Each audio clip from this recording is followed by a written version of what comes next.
any of these London, 1940. the government have given instructions for the following Kyiv, 2022.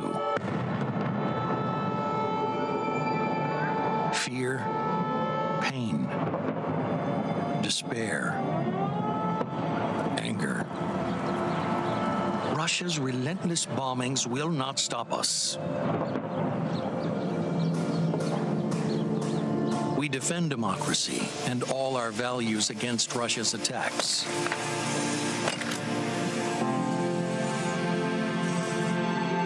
We rebuild our houses and cities.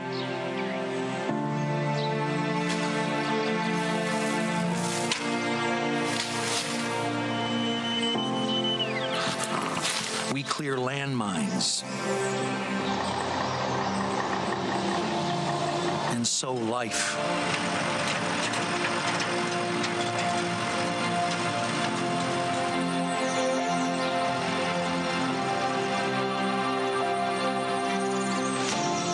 We bring light back into every house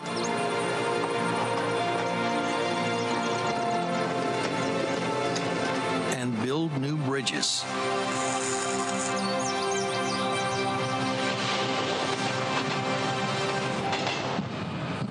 In spite of everything, we love and dream.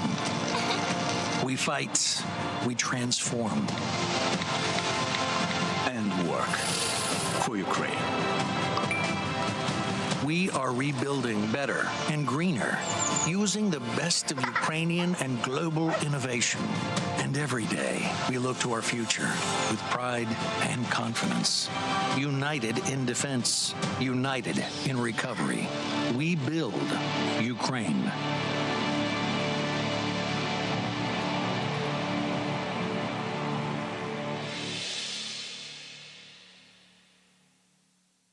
Please welcome the Right Honourable James Cleverly MP, Secretary of State for Foreign, Commonwealth and Development Affairs, and Dmytro Kuleba, Minister of Foreign Affairs of Ukraine.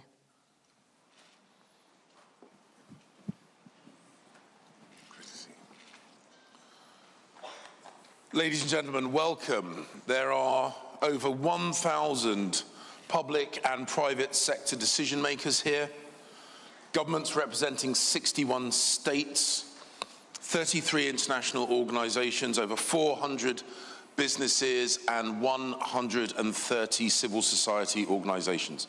After nearly 18 months of Ukraine withstanding Russian full-scale invasion, the international community is coming together today with a shared belief and confidence in Ukraine's future. Russia's full-scale invasion has caused untold suffering, but Ukraine is rebuilding now. Recovery offers an opportunity not only to repair what was lost, but to stride forward and to rebuild an economy that is more modern, more open, greener, and more resilient.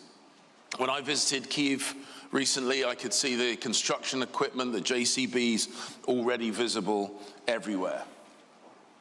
This URC is about unlocking Ukraine's potential, supporting Ukraine's immediate recovery needs, and unlocking a private sector-led recovery. After the sacrifices and suffering of the war, Ukrainians are planning for a better future. And it is in the interests of the world that that country, the one that they rebuild, should be stronger than ever, integrated into global markets and self-reliant. So, ladies and gentlemen, please join me in welcoming to the stage my Prime Minister, Rishi Sunak. Thank you.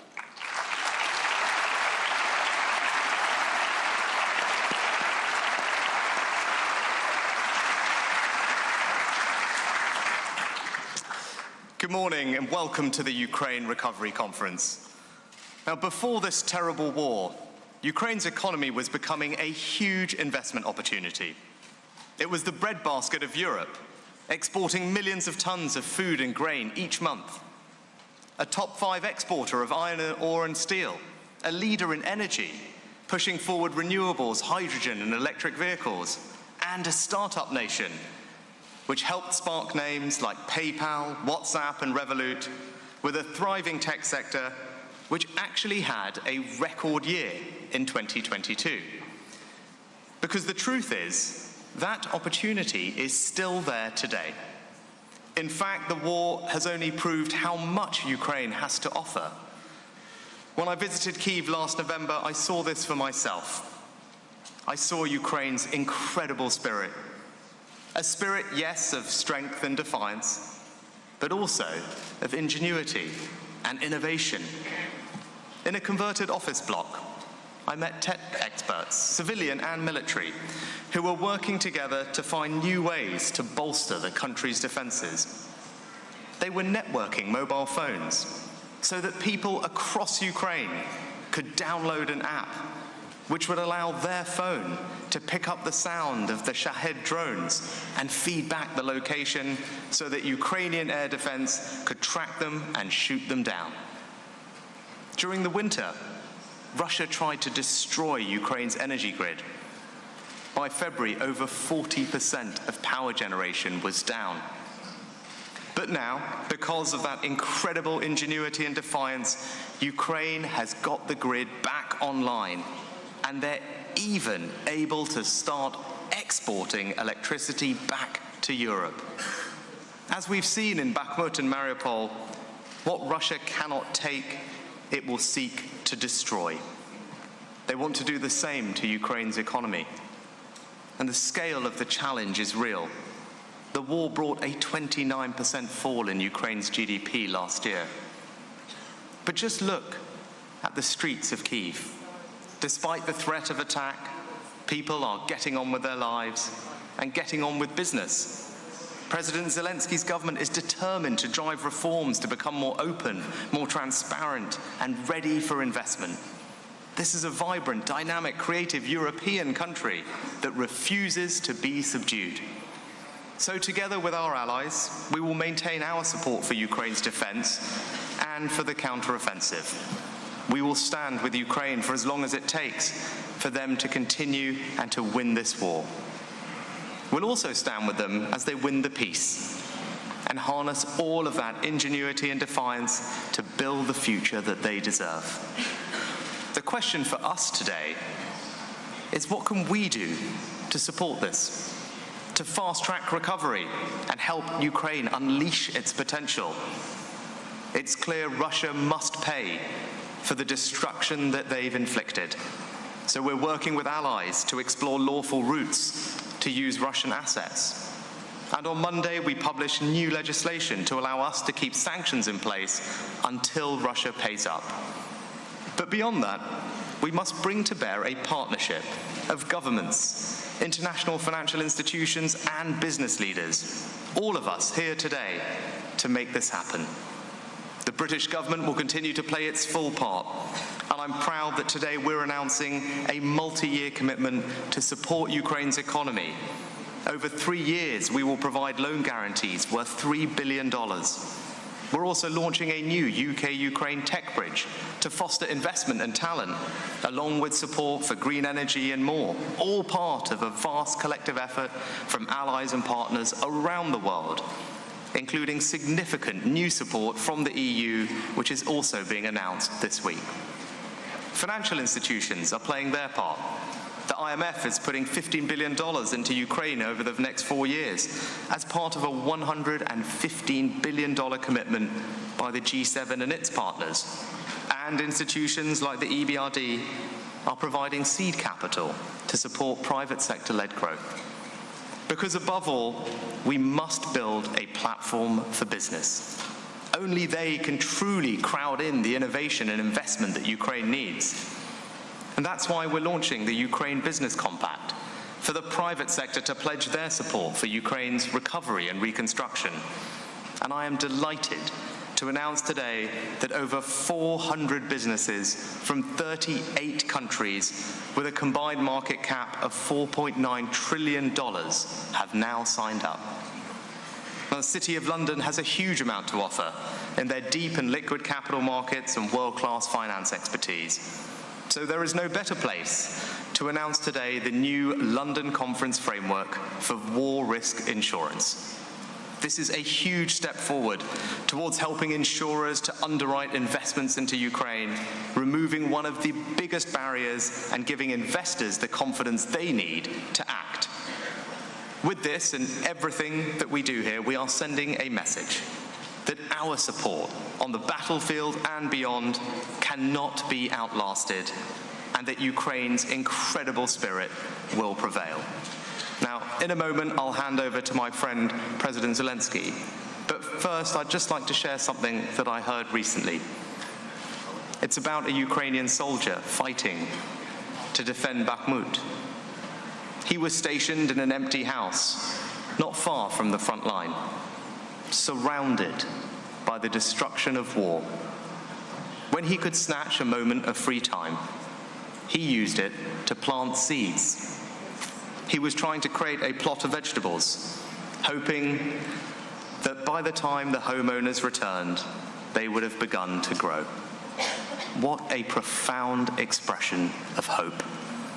And you know, from that house to this hall, we're doing the same thing. We're planting the seeds of Ukraine's future. Today, we can water them, and in time, the Ukrainian people will harvest them. And now, it is my great pleasure to introduce President Zelensky. Vladimir, you have the floor.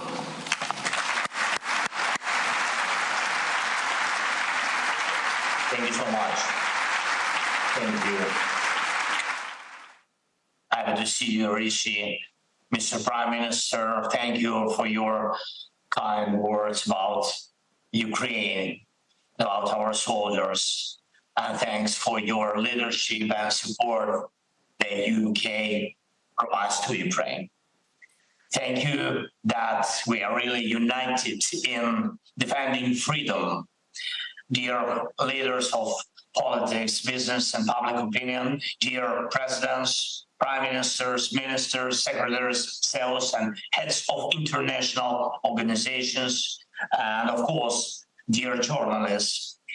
When we are talking about recovery, we are talking about millions of jobs, billions in corporate profits and trillions of GDPs, and not only for Ukraine, but for all our countries, mine and yours, countries that want and will live freely despite any predatory ambitions of various Putins whose brains are poisoned by dreams of war. Growth is always based on values, just as strong investments are preceded by trust, so the growth that we are preparing must be preceded by confidence that what has been rebuilt will not fall. And it's not about bricks, but about life in general. The world is abundant with ruins reminding us of the wars of the past. And politics in different regions, unfortunately, is abundant with sick ideas of hatred and resentment, which point to possible wars in the future. And although no one has the power to cleanse the depths of human nature from the evil that sometimes rises to the surface and destroys and kills. But you and I, and right now, we are able to protect life and overcome the ruins after the Russian aggression in such a way as to block the path for evil, meaning for any new aggressions. The eyes of the world are looking at us and at whether we will defeat Russian aggression exactly as freedom deserves to win, that is without compromising our values. Also, the world is watching to see if we will restore normal life in such a way that our transformation will land an ideological defeat on the aggressor. We protect Ukraine, and thus we protect freedom. And when we build Ukraine, we'll build freedom. Country region, continent, world. It's a global task. And I want to thank you. And of course, I thank Switzerland, Germany, France, Italy, every country where we have agreed on key principles for recovery. At this conference, we must move from vision to agreements and from agreements to real projects. There is a Ukrainian delegation in London that will present concrete things that we propose to do together. In my tour, I will outline 5 directions in which we have begun to create foundations for peace. The first is the potential of unity. The second is the potential of stability. The third is group's potential. The fourth is security potential. And the fifth, extremely important, is the potential of democracy. So, the first point, we are strengthening unity. Ukraine has already succeeded in making the EU as united as it has never been before. This is truly a unity of values, which is reflected in many political, economic sanctions and humanitarian decisions. Ukraine has activated all the power of solidarity for which the EU was conceived. And Ukraine is also activating the moral force of NATO. This is important for all of us. What does the world see now? Does it recognize NATO's moral leadership in protecting peace? This is only possible with Ukraine in the alliance. Just as Ukraine already belongs to the value space of the EU, we already belong to the NATO security space. De facto. Just as Ukraine is already part of the EU's common market and on its way to full membership, we are already defending the common space of freedom in the alliance and are only waiting for the courage of the alliance leaders to recognize this reality politically. Thanks to the same values, we are developing strong bilateral alliances with such leaders of the democratic world and the United Kingdom, the USA, Canada, Japan, Australia, all the EU members, and this gives us new power in defense, economy, and global prospects for democracy. We build our alliances, and thus we are safeguarding the level of freedom to which our people are used to. Second, we are strengthening stability. At least 600 million consumers around the world directly depend on our agricultural production. This is a huge potential for food security. At the times of this war, when Russia blocked our ports and destroyed freedom of navigation in the Black and Azov seas, the world saw what Ukrainian grain is.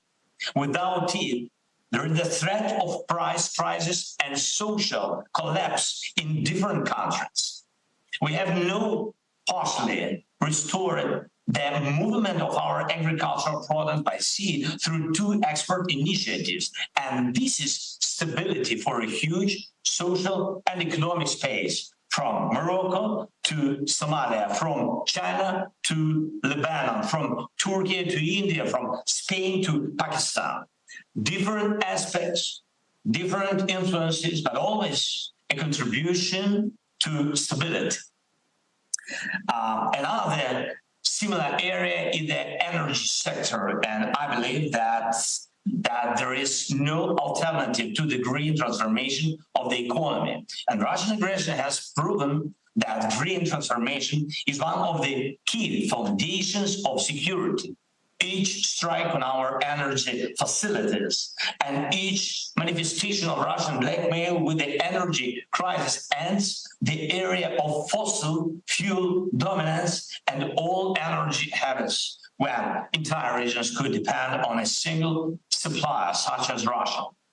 It is green energy that guarantee real energy stability. Ukraine can be and will be one of the key suppliers of clean electricity and green hydrogen to Europe. The potential of this industry alone is about $400 billion. We build agricultural and energy facilities in Ukraine, and thus we are protecting the world from chaos. Third point, we strengthen the growth. There is currently no place in the world where there is a need to construct and rebuild as many objects as in Ukraine. Every new day of Russian aggression brings new ruins. Thousands and thousands of destroyed houses, devastated industries, burned lives. Recently, Russia committed also the largest crime of ecocide in the Europe by blowing up the dam and other structures of the Kakhovka hydroelectric power plant. What does all this mean? In Ukraine, there is the largest source of economic, industrial, and technological growth in Europe for decades and decades. And by the way, it's not only reconstruction.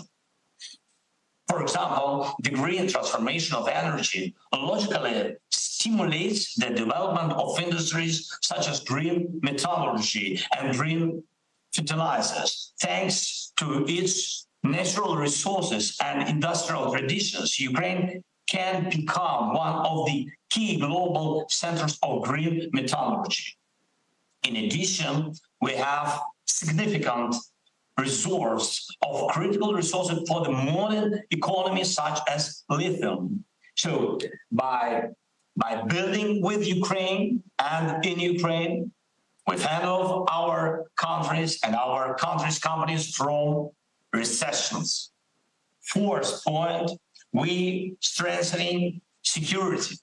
Of course, this war demonstrates what effective defense against aggression in the modern world means, what weapons are needed, and to what extent what infrastructure is lacking, and what production is a priority, what technologies save lives on a large scale, and what systems make it possible to make science fiction a reality on the battlefield.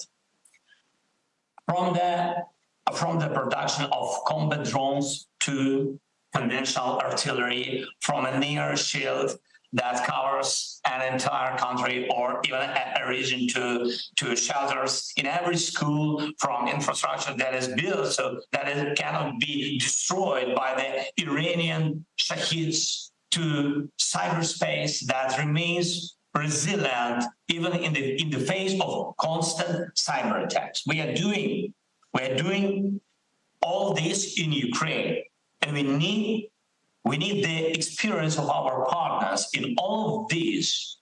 We build security together, and thus we convince the world that democracies cannot be defeated. And finally, the fifth point, democracy.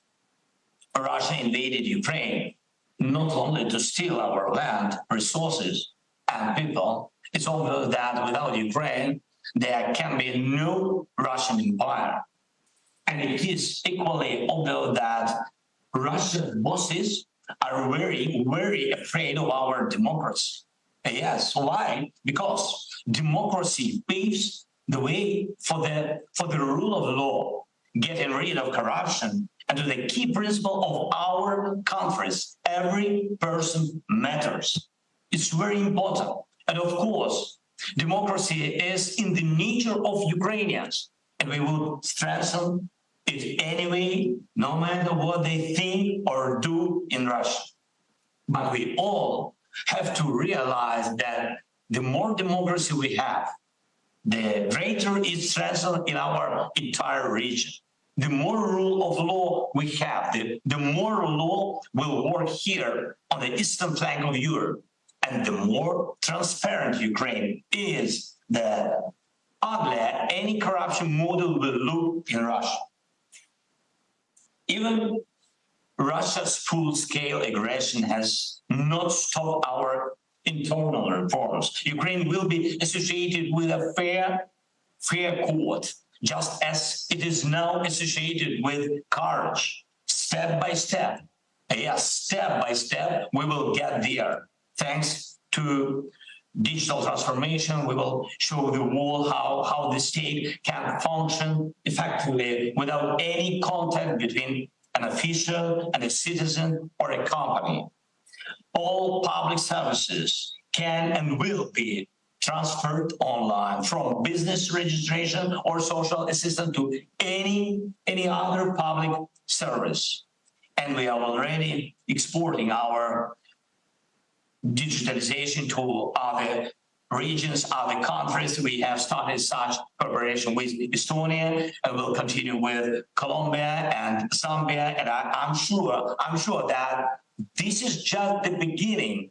Please be sure to ask our team, our government officials, for more details about this. And this is truly an example of social progress through technology.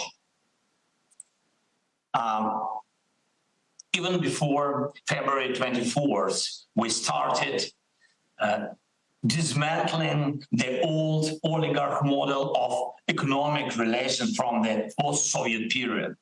And this is not just something about the personalities of the oligarchs. It is about changing the approach to economic relations, financial transparency and banking system resilience, market liberalization and competition stimulation, guaranteeing equal and legal conditions for every economic entity, are all areas in which we made progress before February 24th, and of course, which are important, very important now.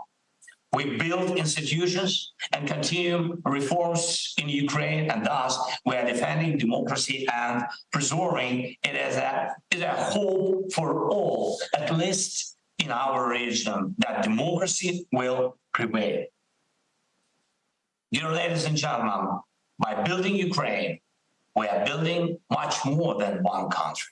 We build the world as it will be during the lifetime of our generation and after us. Will it be peaceful? Will it be stable? Will it be democratic? It depends on each and every one of us. And I invite all of you to Ukraine.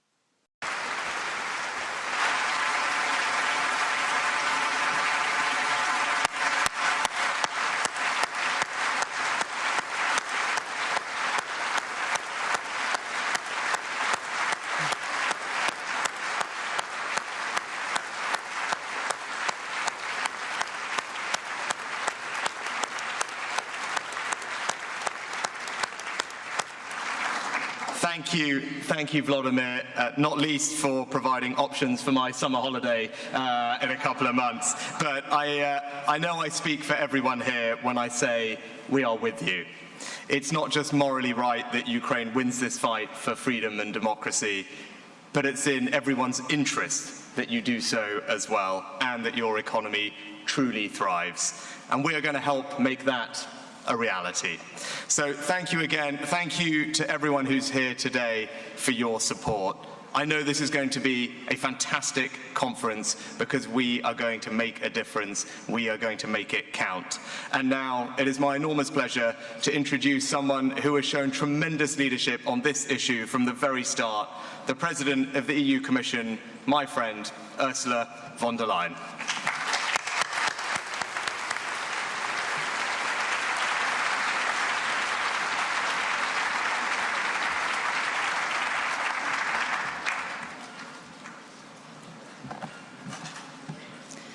Thank you very much, Prime Minister Sunak, dear Rishi. Presidents, Prime Ministers, Ministers, Excellencies, ladies and gentlemen. What an inspiring speech. And indeed, such an inspiring speech and hope-raising speech against the backdrop that every day we see the devastation brought by Russia to Ukraine. The people of Ukraine are enduring every horror from every direction. From the sky, fire rains. From the ground, they watch their towns sink underwater. Russia fires missiles at innocent civilians for no other reason than one man's delusional attempt to restore a lost empire. But every day we see also something else. And that is what I witnessed firsthand when I last visited the country just over a month ago. I saw a country that does everything possible to rise from the ashes of the war. Every day Ukrainians show us what they are fighting for and what they are dying for. They show it on the battlefield. They show it on their streets. They show it in the classrooms. They are fighting for their future, for a Ukraine free from Russian invaders, for a Ukraine that decides its own destiny, for a Ukraine rebuilt and revitalized. In just over a year, Ukrainians have cleared rubble from 2,000 kilometers of roads, rebuilt over 40 bridges, renewed 900 train stations and depots. And all of this while fighting a war for their own survival. But Ukrainians are not just restoring what used to be. They show us how they are already reshaping their country. Ukrainians are reimagining their future amidst all the loss, the pain, and the suffering. Let me tell you about Irpin School number 17. Shrapnel damaged the school's roof, destroyed its walls, broke all its windows, and destroyed the heating system. And so when children came back to their lessons, they did so in unimaginable cold, until a local NGO stepped in with a simple and creative solution. They installed solar panels on the roof so children could learn in warmth. This small but meaningful use of clean energy to revitalize everyday life is just one example of how Ukraine is not just rebuilding, but reimagining itself. Ukraine has stunned us with their bravery. They have inspired us with their ingenuity.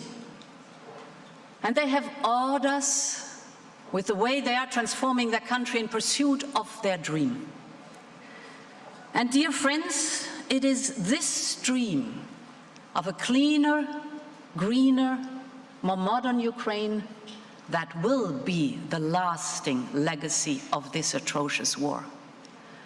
And it is our responsibility to make it happen. Because Ukrainians are fighting not just for their sovereignty, but we've just heard it also for us, for our values, for our freedom, for our democracies. We can never match their sacrifice, but we can, and we do all stand united, coordinated, and resolute that Ukraine must win, will win, and has our support. Not just for as long as it takes to secure peace, but for a country they are imagining, a country that attracts foreign investment, a country that is master of its future, a country that is a member of the European Union.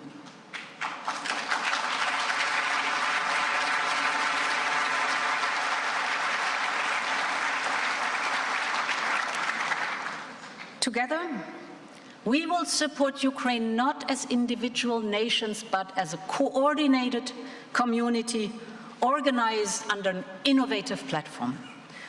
A platform that will channel support to the reforms and priorities that will make imagination reality. Together we gather here to tell Ukrainians that their dream is also our dream. In January, we all created the so-called multi-agency donor coordination platform. It is a first of its kind in the history of international aid. It brings together Ukraine, the G7, the European Union, the European Investment Bank, the European Bank for Reconstruction and Development, the IMF, and the World Bank. It creates a single focal point for international donors to guarantee that support goes exactly where Ukraine needs it most. The European Commission is contributing 18 billion euros already this year, and together with other donors, we closed Ukrainians' budget gap for 2023, so that Ukraine can continue to pay salaries, pensions, and, for example, for their health care. This is for Ukraine's immediate needs. But let's talk about the future. I believe the European Union has a special responsibility. And the reason is simple. We heard the President. Ukrainians tell us that when they imagine their future, they see Europe's flag flying over their cities. And I have no doubt that Ukraine will be part of our union. So today,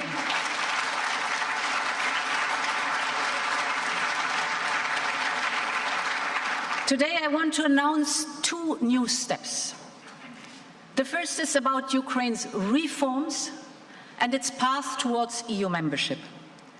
Despite the war, Ukraine has accelerated its reform agenda with impressive speed and resolve. We in the European Union want to match efforts and dedication.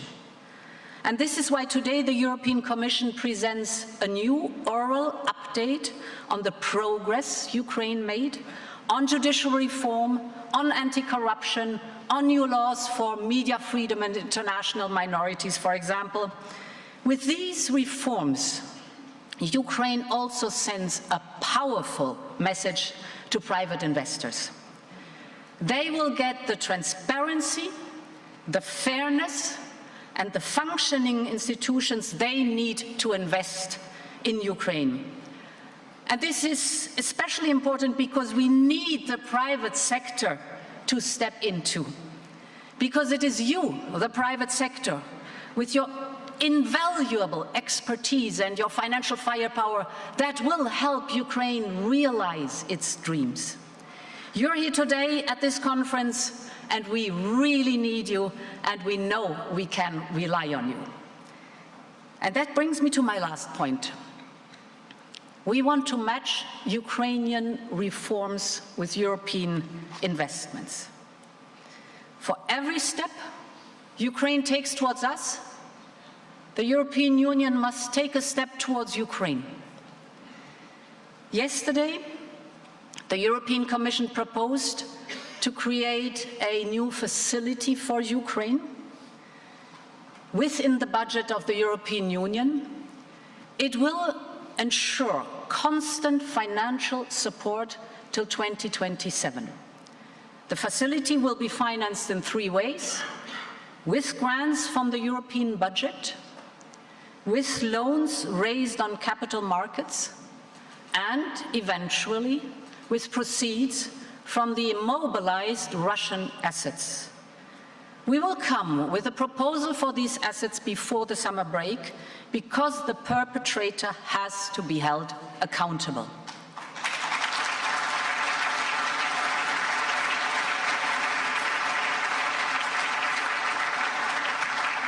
Now, what are the estimated needs? Until 2027, Ukraine's remaining fiscal gap is about 60 billion euros. The needs for fast recovery on top are about 50 billion euros. That makes in total 110 billion euros until 2027 that are not covered. Therefore, yesterday I proposed to EU member states to cover 45% of this gap. This is in total 50 billion euros for Ukraine.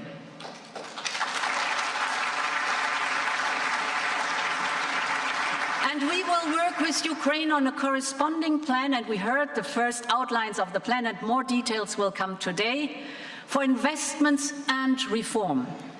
This plan could become an anchor for all international donors, including the private sector.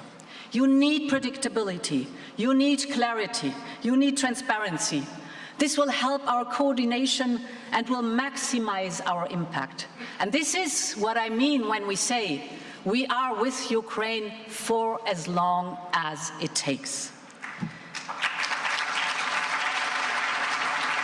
Ladies and gentlemen, Putin shattered peace on our continent on February 24th in 2022.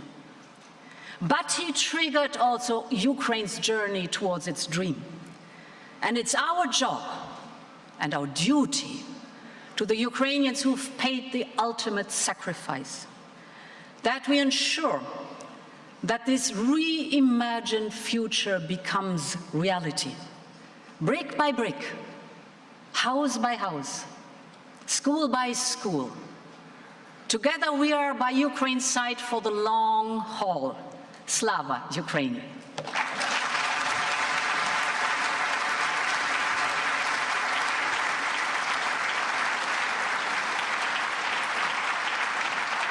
Well, hello everybody.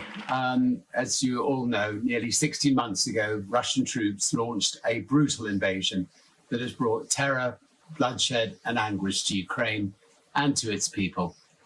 Russia's actions are not only a vicious assault on a sovereign nation determined to choose its own path, they're also an attack on the international rule-based order that has underpinned so much of humanity's progress since the end of the Second World War. Early on, I lent my voice to Ukraine's fight for sovereignty and self-determination. I've done this because their struggle is ours too. The alternative to a free and democratic Ukraine is an increasingly illiberal and insular world. A world without justice, a world without equality or the rule of law. A world devoid of human decency and humanity. I'm sure you agree that it's the very antithesis to a world any of us would want to live in. In the last 12 months, I've had the privilege of visiting Ukraine twice, meeting not only President Zelenski, but also countless brave Ukrainians. Many shared harrowing and moving stories of devastation, suffering, and loss.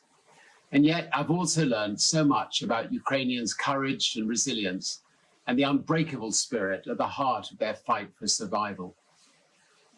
I have more hope than ever that this fight can and will be won. We'll have to see what the coming weeks and months hold, but the continued support of Ukraine's allies has been making a difference, and I hope this support will remain unwavering until the last Russian troops leave Ukraine's sovereign territory, from Donbass to Crimea. Today, I thank all of you who have come to London to discuss what Ukraine's recovery might look like. But more importantly, 44 million Ukrainians, a quarter of them now refugees or internally displaced, look to this conference in anticipation. Their hopes and aspirations are really not different from those most of us hold dear: to live in peace and free from repression, to see their families, friends and communities flourish, to find opportunity, perhaps even to start a business. That's the humanity behind every figure and every statistic. And we must never forget that this is why we are here. Business will be central to this effort. To begin, we must continue to speak up for Ukraine and against the aggressor. I'm encouraged that so many business leaders have stepped forward and done that. I felt deeply honored when President Zelensky asked me to serve as an ambassador to his initiative, United 24, and will do what I can to be a voice for Ukraine and its amazing people. Sadly, there is an unacceptably large number of businesses that continue to do business in and with Russia, contributing significantly to Putin's war chest. Sanctions must be tightened. loopholes closed and violations punished. I really hope that governments will find answers to these challenges. There will be no recovery without peace, and for Ukraine to win the peace, business must not stand in its way. Many of us supporting Ukraine welcome the UK government's initiative to launch a business compact for Ukraine, and I'm proud that the Virgin Group is among the first companies to sign on. Ukraine needs a sustained collective commitment across all sectors to help rebuild its infrastructure and its battered towns and to bring its economy back on its feet. The World Bank estimates that Ukraine's recovery will require at least 400 billion over the next 10 years. Some may call this the cost of fixing things. I'd like to think of it as a smart investment in Ukraine's future that will power innovation and green growth, led by the skill, talent, and determination of Ukraine's entrepreneurial people. Many of us stand ready to do our part, and I urge you all to do yours and create an enabling environment so that Ukraine can build back better. A thriving, prosperous Ukraine is our best hope for peace and stability in the region and beyond. Your support and your commitments will make all the difference. In this spirit, I wish all of you a most productive conference. Cheers. Thank you.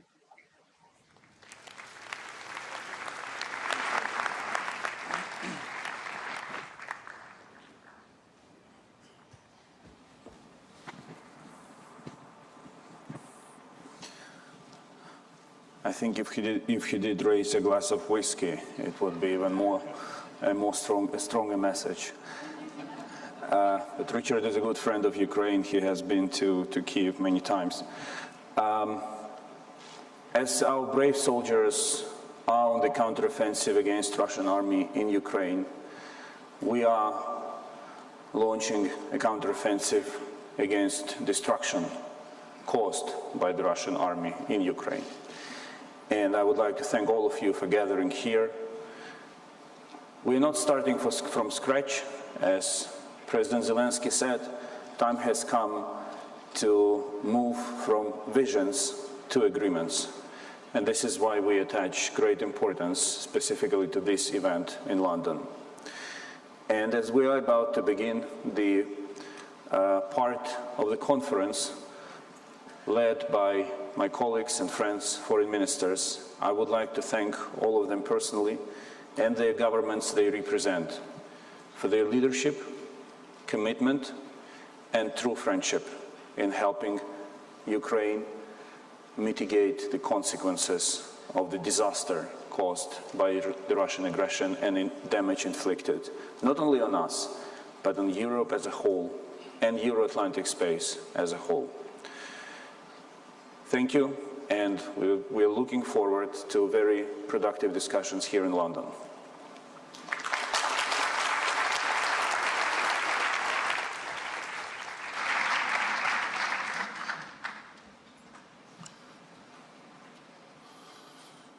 Thanks, my good friend Dmytro. And now could I invite my fellow foreign ministers to the stage? Antony Blinken, the US Secretary of State, Ala Karis, the President of Estonia, Krišjānis Kariņš, the Prime Minister of Latvia, Antonio Tajani, Foreign Minister and Deputy Prime Minister of Italy, Annalena Baerbock, Federal Minister of Foreign Affairs of Germany, Yoshimasa Hayashi, the Foreign Minister of Japan, Catherine Colonna, Foreign Minister of France, Zbigniew Rau, Foreign Minister of Poland, and Harjit Sajjan, Minister for International Development of Canada.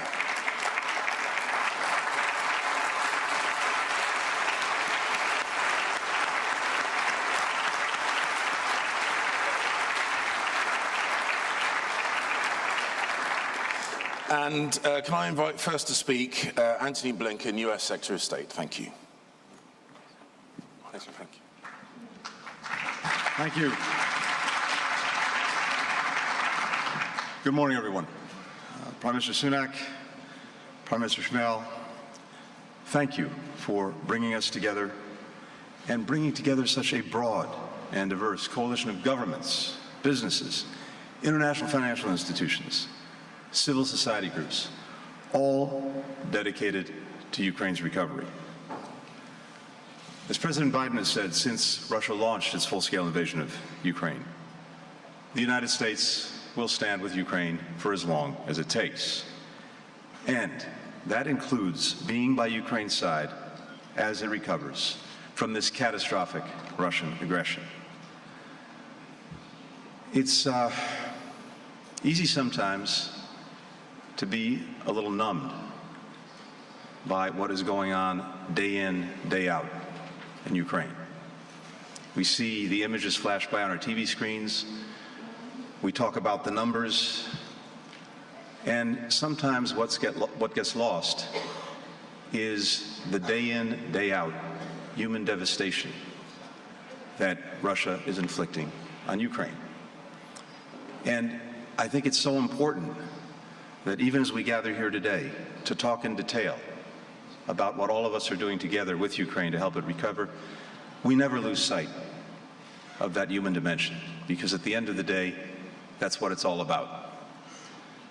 Back in April, just one day in this devastating aggression, in the city of Uman, hundreds of miles from the front lines, another assault of Russian missiles on innocent Ukrainian civilians, on apartment buildings, hundreds of miles away.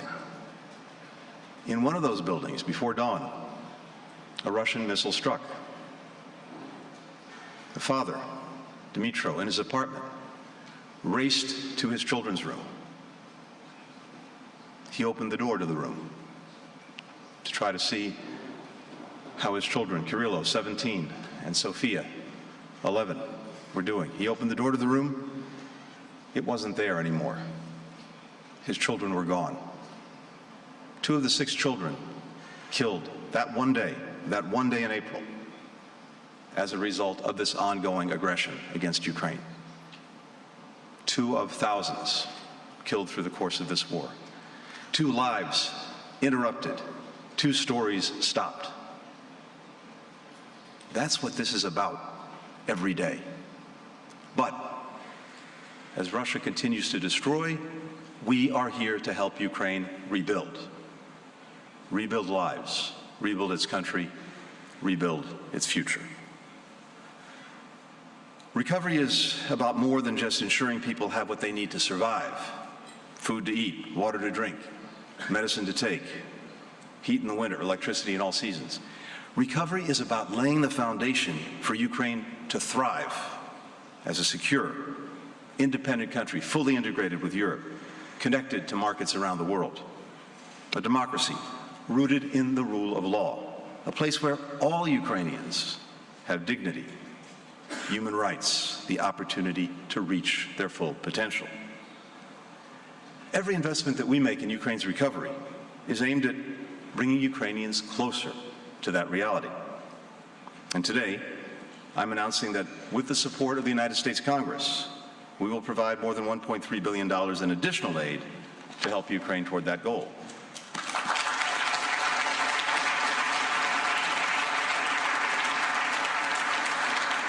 We're going to invest over $520 million to help Ukraine overhaul its energy grid, more than half of which, as you've heard, has been destroyed by Russia.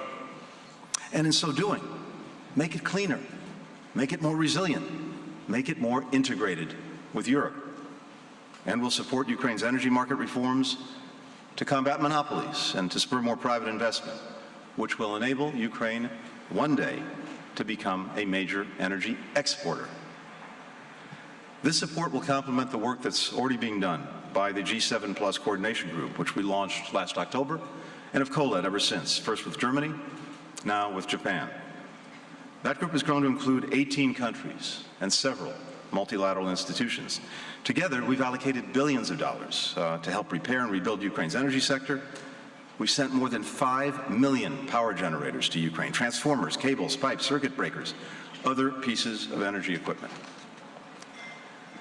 The United States will also provide $657 million to help modernize Ukraine's border crossings, its rail lines, its ports, other critical infrastructure that connect the country with Europe, allowing it to exchange more goods by more pathways, more and more efficiently. We'll direct an additional $100 million toward digitizing Ukraine's customs and other systems to boost speed and to cut corruption. And we'll commit $35 million to help Ukrainian businesses and entrepreneurs through financing and insurance that reduces risks for investors in Ukraine.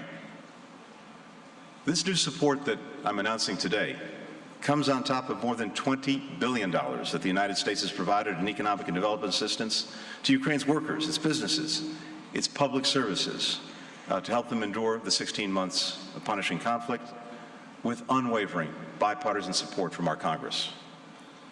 Across this support, we're striving to build a Ukraine that's inclusive, that's accessible, so that people with disabilities can reach their full potential, which is in the interests of all Ukrainians. My announcement today also comes on top of the more than $2.1 billion in humanitarian assistance that we provided to Ukraine and to the region to respond to Russia's war of aggression, including life-saving aid for those affected by the destruction of the Kakhovka Dam. Within hours of its breach, we mobilized support for evacuations, for emergency deliveries of food, of safe drinking water, of fuel, of medical aid. In the weeks since, we've continued to work with Ukraine in assisting the thousands of people who've been displaced, the hundreds of thousands whose water supply has been contaminated. And these are just the immediate consequences of the catastrophe that will probably wreak environmental and economic devastation for many months and indeed many years to come. Meanwhile, the United Nations has publicly called out Moscow for blocking the UN from delivering aid to civilians in the flooded areas that Russia illegally occupies, adding to Russia's long track record of denying humanitarian access, which is a requirement under international humanitarian law. In addition to our economic development and humanitarian assistance, the United States will continue to invest in Ukraine's long-term efforts to strengthen good governance, transparency, accountability. We'll bolster its justice sector and anti-corruption institutions, strengthen its civil society and its free press. These institutions and organizations empower Ukrainians to hold their government accountable, to check the power of vested interests, and they're crucial to ensuring that the unprecedented resources that all of us are providing are managed responsibly. The Ukrainian government has made meaningful strides in bolstering these institutions, even as it fights for survival. And Kyiv has taken tangible and difficult steps to align its standards and practices with the European Union, particularly since the EU granted Ukraine candidate status a year ago. Earlier this month, Ukraine passed reforms to align its energy market regulations with the European Union, strengthening measures to combat market manipulation and insider trading. And we look forward to the Rada taking up anti-monopoly legislation very soon. Adopting these and other critical reforms to increase Ukraine's transparency and competitiveness, to bolster the rule of law, will help attract more private investment. And that is essential. And you heard it from my colleagues. Governments are doing a lot. International financial institutions are doing a lot. Both of us have a hugely important role to play in Ukraine's recovery. But it is not enough. Only the private sector can mobilize the level of investment necessary to meet the country's massive needs. The diverse participation of the private sector here today in this conference shows the growth opportunity that global firms and investors see in the future of Ukraine, in the future of its people. But make no mistake, all of these reforms and recovery efforts depend on Ukraine having the capacity to deter and defend against future attacks by Russia. That's why, even as we invest in Ukraine's immediate and long-term recovery, we also have to build a Ukrainian military that is strong enough to protect Ukraine's sovereignty, its territorial integrity, and its independence. Not just to defend Ukraine's land, but to defend all that Ukrainians are building and will build on that land. It's also why the United States is committed to working to build support for a just and lasting peace in Ukraine, the core elements of which I outlined a couple of weeks ago in Helsinki. Those include a peace that upholds the United Nations Charter and its fundamental principles, sovereignty, territorial integrity, independence, that addresses both accountability and reconciliation, that ensures Ukraine's full participation and assent and that supports Ukraine's reconstruction and recovery. Even as we rally around Ukraine's recovery, we must not lose sight of why that is necessary in the first place. Indeed, even as we come together here in London, committed to supporting Ukraine's build-up, Russia continues to try to burn it down. So, let's be clear. Russia is causing Ukraine's destruction, and Russia will eventually bear the cost of Ukraine's reconstruction.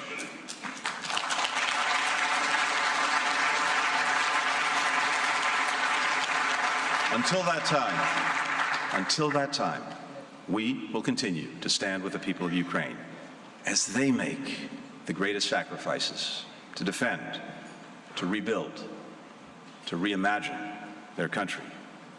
And in doing so, we will reaffirm the principle at the heart of the international order, that people in every nation can write their own future, free from aggression, free from coercion, free from intimidation.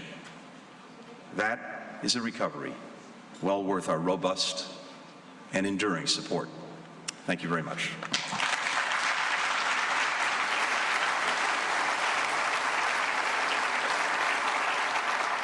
Ladies and gentlemen, Alar Karis, the President of Estonia. Thank you.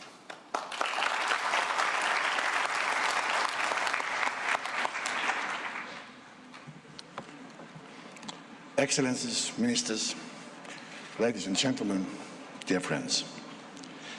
Our response to Russian aggressive destruction will be creation.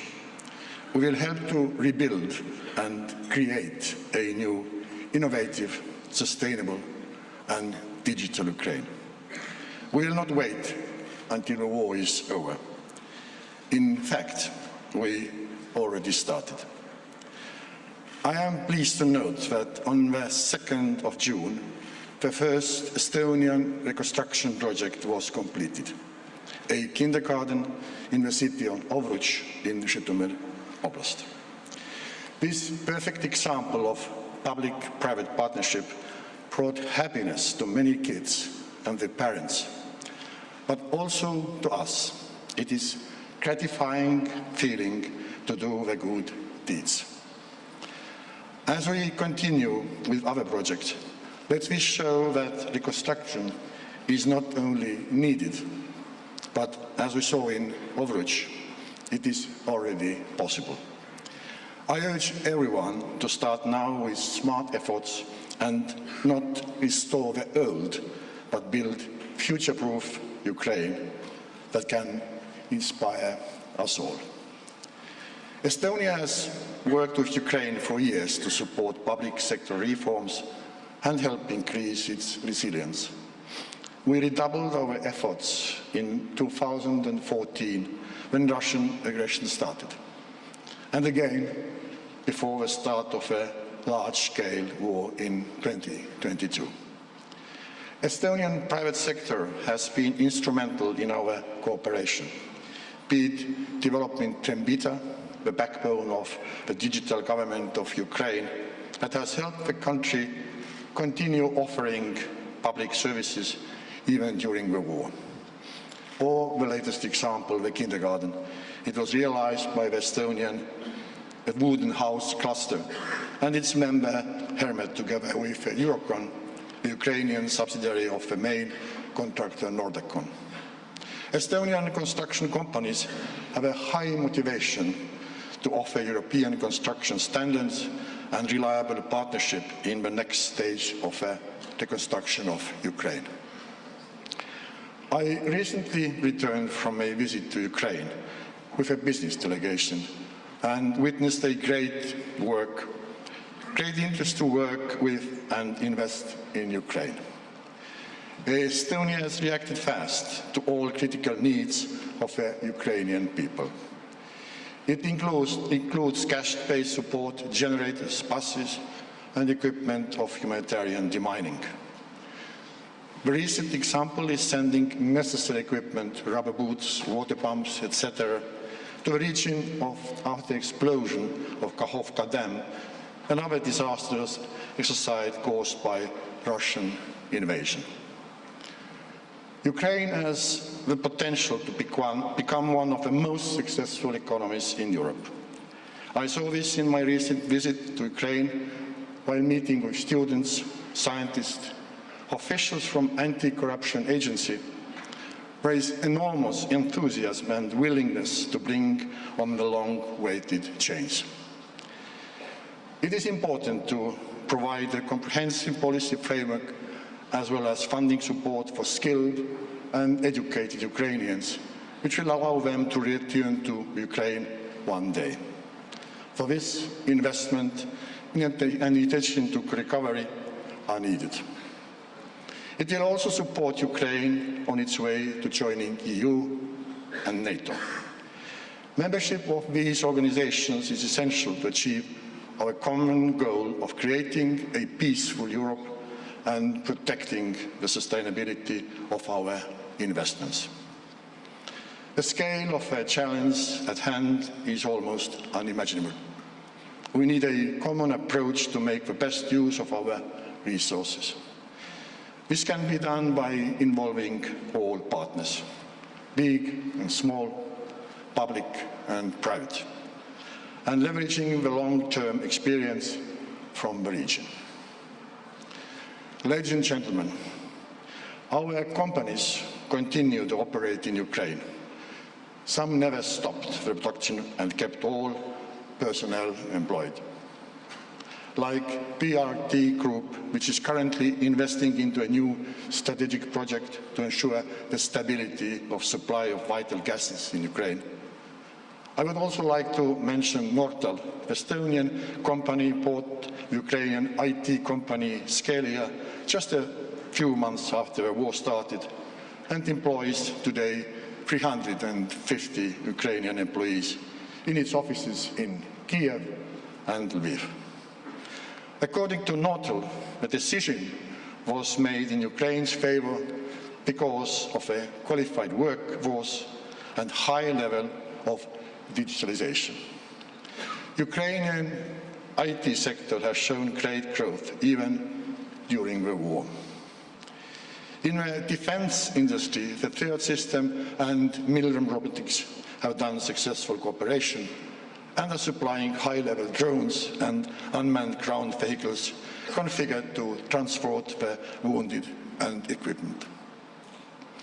We stand ready to share our experience and help in any way we can.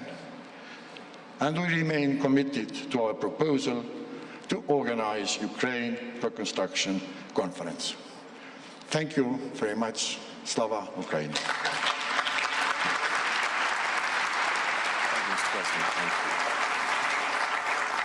Thank you, Mr. President. Now, can I ask Krišjānis Kariņš, the Prime Minister of Latvia, to the stage? Thank you.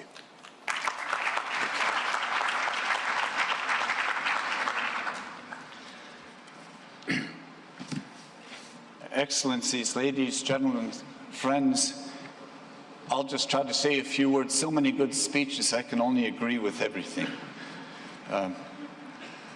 Flashback to the fall and winter of 21-22. The Latvian government starts getting briefings from the US government. Every morning I'm reading about new troop movements. Every week in the government meeting, now we're meeting in the special room that is good for such meetings, and we're trying to understand what exactly is going on, what could we expect. Now, Latvia has a history with Russia where we never had any illusions that things are going very well to our east. And we had every indication that things are actually going in an absolutely bad direction. So we took a decision at the late fall, early November, December, that we wanted to send weapons to Ukraine. It doesn't look good. It looks like a war really could erupt. We have had now Stinger missiles in our arsenal. Well, you don't just send these things around. You coordinate with the US government. It took a little while. our Stingers arrived in Ukraine just one day before the full-scale invasion, and thankfully they were part of the solution of keeping the Russians from taking the airport, which is part of their initial plan. Since that time, our government has spent over 1.3% of our GDP on all kinds of aid to Ukraine. Over 1% is military alone. So our Stinger missiles, all of our Stinger missiles are now in Ukraine. We had a fleet of helicopters. All of those helicopters, the last ones are still being repainted. We send them so that they're usable and look good as well, are going to Ukraine. We are training Ukrainian soldiers to the order of about 3,000 this year. Ammunition, drones, etc., is continually going and will continue to go in this way. On top of that, humanitarian aid, on top of that, financial aid. And on top of all of this, our civil society has been going head-to-head with the government who can donate more faster and more efficiently. So after the Kakhovka Dam was exploded, within 1 week we took 3 different government decisions on different aid packages coordinated with the Ukrainians. But at the same time, our civil society spontaneously, it's very well organized in Latvia, organizing all kinds of shipments of generators, boats, everything that is needed in flood-devastated areas to get them there, and they're already on the ground and working today. So as a nation, we understand the Ukrainians, because what are they fighting for? They're fighting for, well, many things, but you could boil it down to 3 values. Freedom, it's been mentioned. Democracy, it's been mentioned. And the rule of law. Now, all of us, we talk about these things all the time. We're all freedom fighters. But friends, the Ukrainians are freedom fighters. We are now freedom supporters.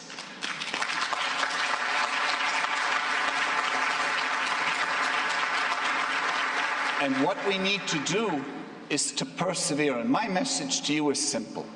A small country like Latvia, if we can spend 1.3% of our GDP, so can you.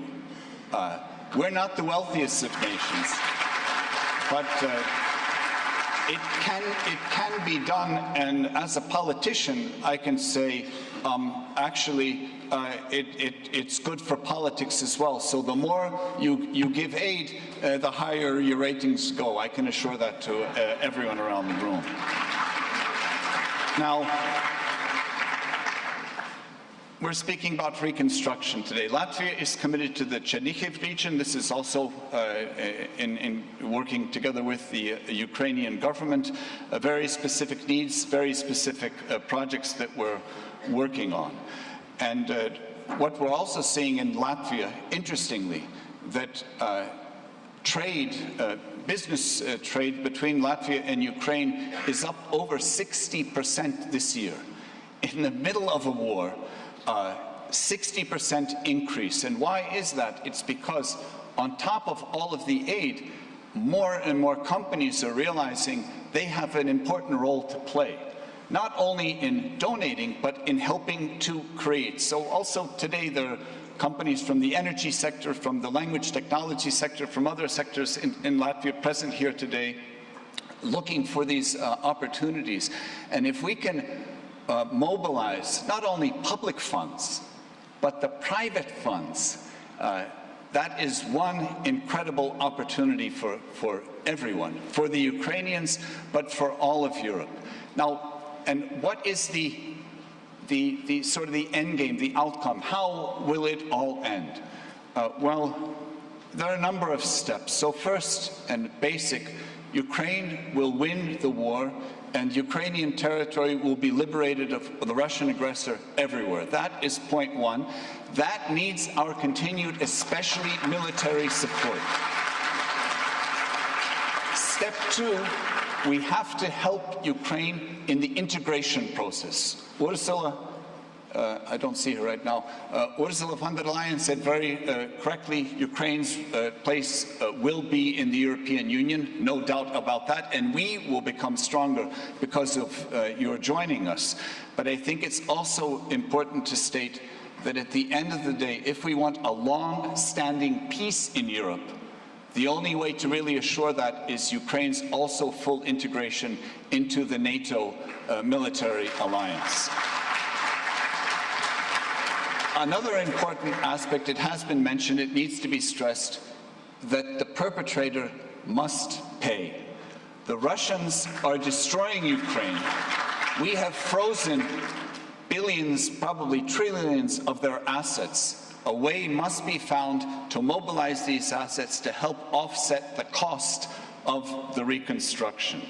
And finally, the Russian leadership must be held accountable, ultimately, in a tribunal for all of the atrocities and the crimes against humanity that they are perpetrating, even as we speak.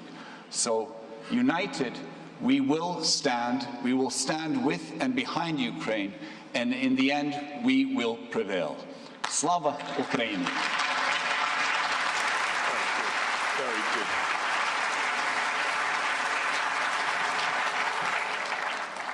Ladies and gentlemen, please can I invite Antonio Tajani, Foreign Minister and Deputy Prime Minister of Italy. Thank you.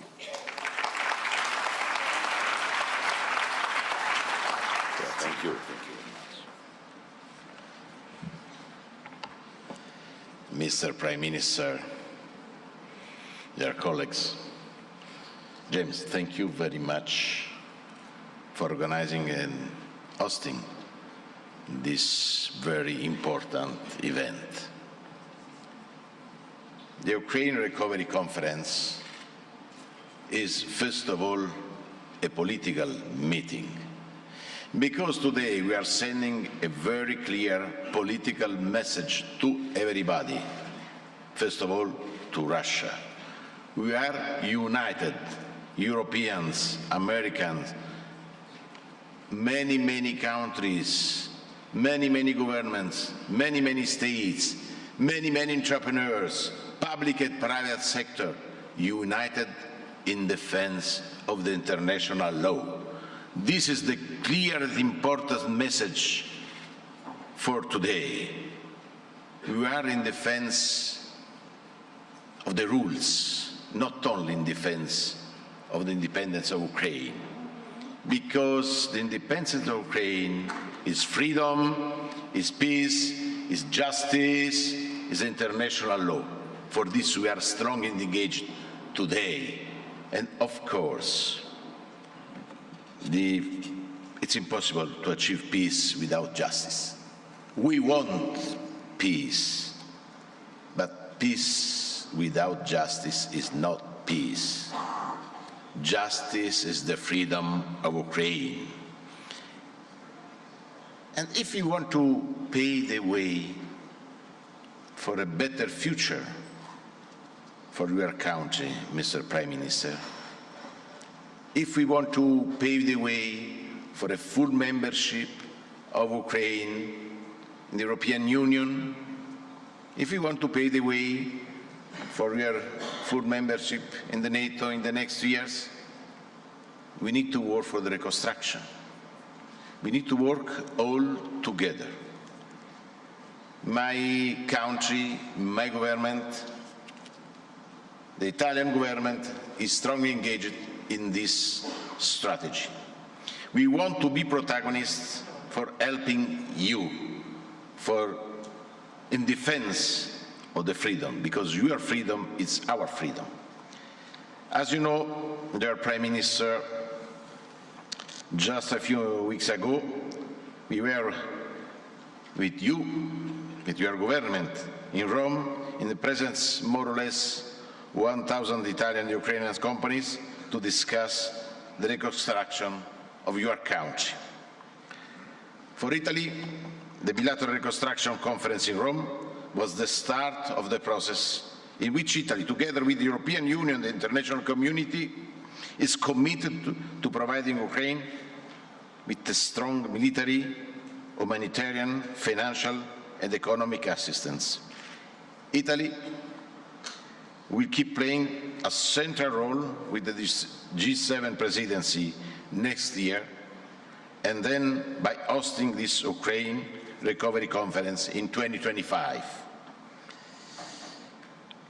To start rebuilding Ukraine, we don't have to wait for the end of the conflict, as often reminded by the President Zelensky.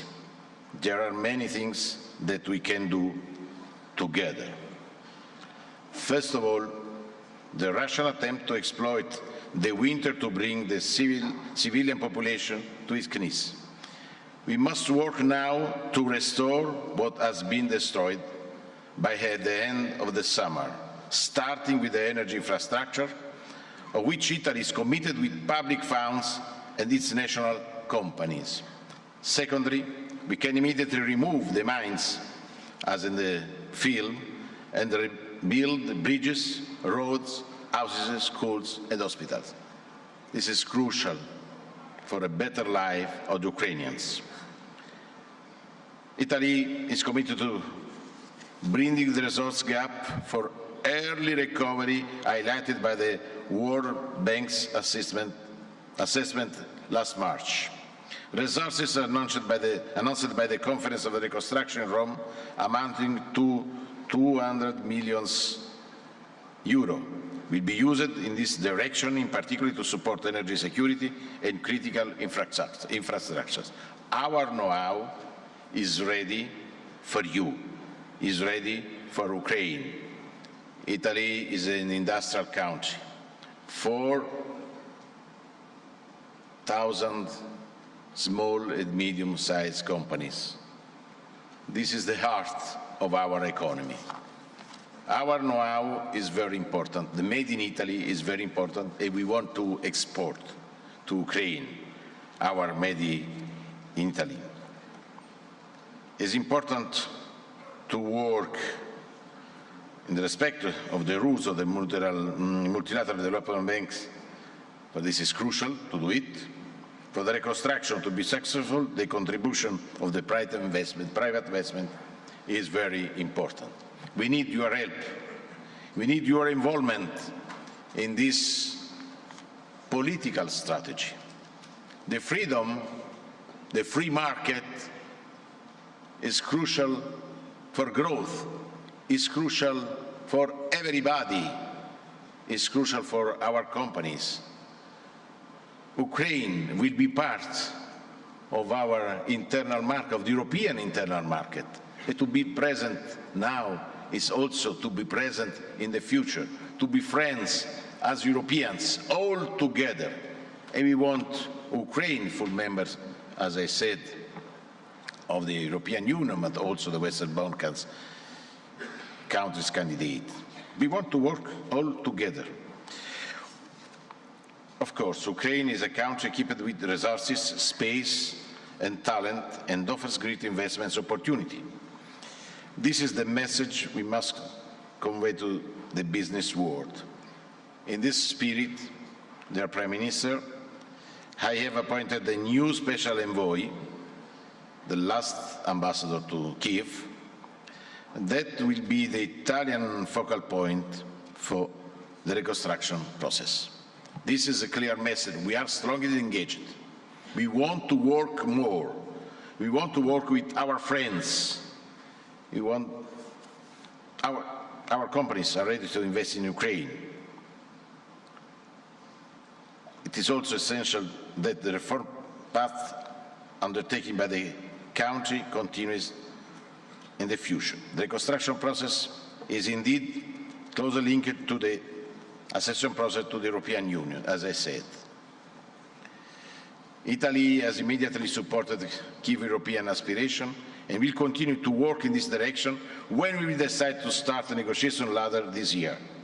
Only Ukraine integration in the European project can guarantee to our continent a future of peace, stability and prosperity, and is therefore a strategic investment. For this, I said, today we are part of the political conference. For me, this is very, very important. They are friends. They are Ukrainian friends. They are friends of G7, the European friends, the American friends. Count on Italy. Count on Italian government.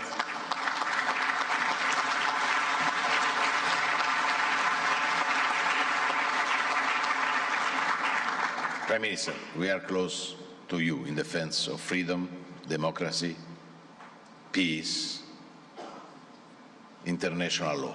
Slava Ukraini.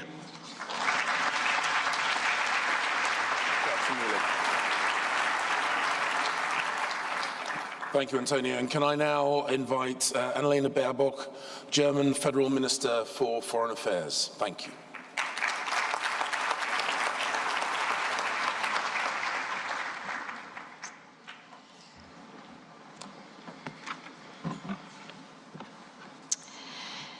Thank you, Foreign Secretary. Thank you, James. Prime Ministers, Presidents, Excellencies, Prime Minister Sunak, ladies and gentlemen. The only thing I wish for is to go back to school, play volleyball with my friends, and live a normal life. This is what a teenager, 16 years old, said to me when I met her in Kharkiv in January, at a warming center, in the midst of a city destroyed by Russian bombs at minus 15 degrees.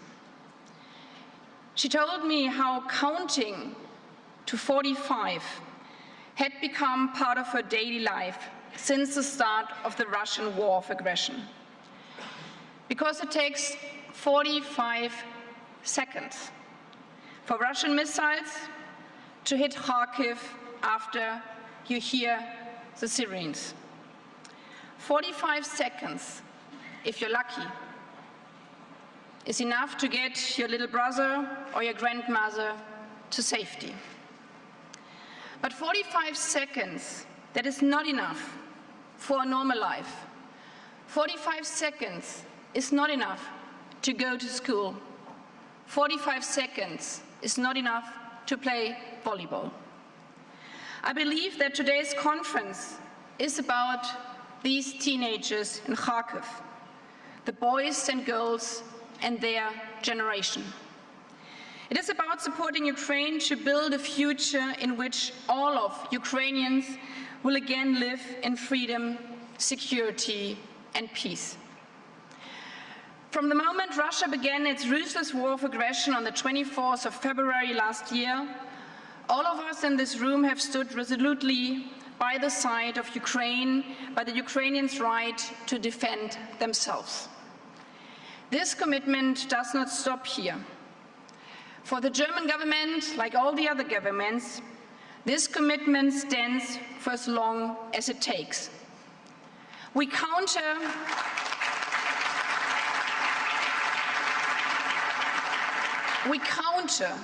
altogether Putin's destructive war of aggression with a rebuilding campaign, united in defense, united in rebuilding. We continue to support Ukraine financially, politically, with weapons. We want Ukraine to win this war, to win peace. That is why we have made clear that Ukraine belongs also to the European family. And the Commissioner and President, Ursula von der Leyen, said this morning that the European Commission on Ukraine's reform effort shows that Ukraine is making commendable progress despite the war. And Ukraine will eventually become a member of the European Union. With our partners, we are also working towards greater political and practical cooperation between Ukraine and NATO. And my colleague Minister for Development, Svenja Schulze, and I have come today here to underline that the German government is stepping up efforts for Ukraine's recovery. This recovery starts with humanitarian support. Germany will provide Ukraine with an additional €381 million for humanitarian assistance in 2023, for everything from generators to food and tents for those who have fled or lost their homes recently.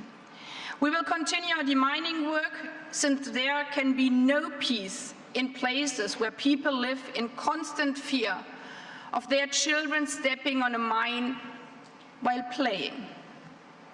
This support comes on top to the total recovery assistance by the Foreign Office, the Ministry of Development, the Ministry of Economy, and many others in the German government. Because, yes, recovery is about money. It needs to be. Since the beginning of Russia's war, Germany has provided €16.8 billion in support relating to Russia's aggression against Ukraine, including military aid, and we applaud those countries connected to the GDP have done similar. But when we look at long-term reconstruction, money is not enough. We want to support Ukraine in building back better, as we called it last year's recovery conference in Lugano, Italy.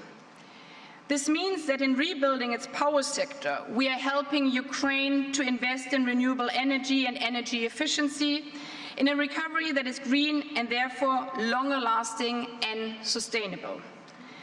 And reconstruction is a collective effort that will only succeed if public and private sectors work together, as you, James, have said so many times. Despite the war and its damage to Ukraine's economy, many German companies continue to operate in Ukraine, in healthcare, in energy, in food, in water. And they see reconstruction as others as an opportunity of growth. I applaud them for this. They not only provide goods, services, and jobs, they provide trust in the future of Ukraine. As German government, we therefore supporting them with national investment guarantees, because yes, this is also political. And we call on others to follow suit so that companies do not shy away from investing in Ukraine. Finally, I'm convinced that we need to further link Ukraine's recovery and the EU accession process. Our goal is to help rebuild a Ukraine that is fit for EU. We stand ready to support Ukraine in its reform efforts on the path towards membership. That's why Ukraine's accession process will have a special place at next year's recovery conference to be held in Germany, to make recovery a truly European endeavor. Ladies and gentlemen, colleagues and friends, we do not know when Russia will stop its brutal war of aggression. It's in the hand of one man who has started this war. But what we know and what we promise, we will continue supporting Ukraine's recovery, and we will continue helping Ukraine to win this war, to win peace, so that every teenage girl in Ukraine can do what teenage girls are doing in the rest of Europe every day. Go to school without fear. Play volleyball with their friends without counting to 45. Simply live a normal life in peace and freedom. Thank you.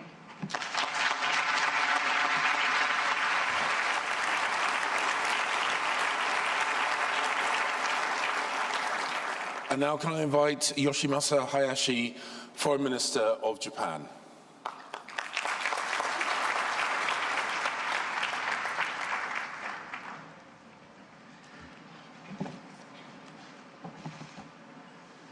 Thank you, James, and Prime Ministers, Ministers, distinguished guests, ladies and gentlemen. I am Hayashi Yoshimasa, Minister for Foreign Affairs of Japan.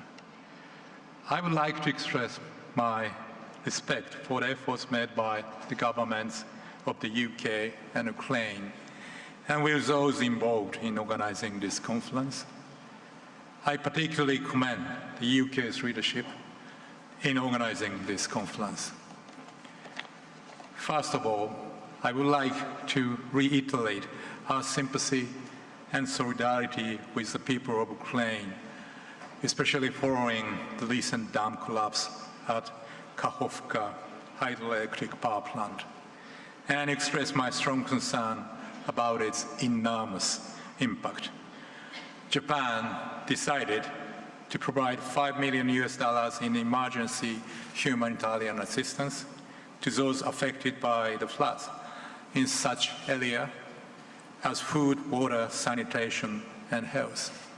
And in addition, we will provide approximately 160 water purifiers, about 530 generators, 30 construction machines, and other equipment through Japan International Cooperation Agency, JICA, and an international organization.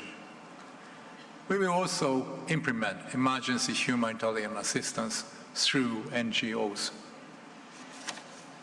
Japan, the only country that has ever suffered atomic bombing during wartime, has achieved a miraculous development from the devastation after the war. We have also experienced a series of serious natural disasters, including the Great Hanshin Awaji earthquake in 1995 and the Great East Japan earthquake in 2011 with tsunami. Each time, however, we have achieved remarkable recovery and reconstruction with the support of our friends in the international community. Japan, therefore, has experience and knowledge of recovery and reconstruction gained through overcoming such difficulties. During the visit to Japan for the G7 Hiroshima summit, President Zelensky stated that he dreams that city destroyed by Russia will be rebuilt into a peaceful city like Hiroshima of today. Japan intends to make use of its experience and knowledge it has accumulated in the field of recovery and reconstruction, and to vigorously implement uniquely Japanese form of reconstruction assistance in close contact with the Ukrainian people.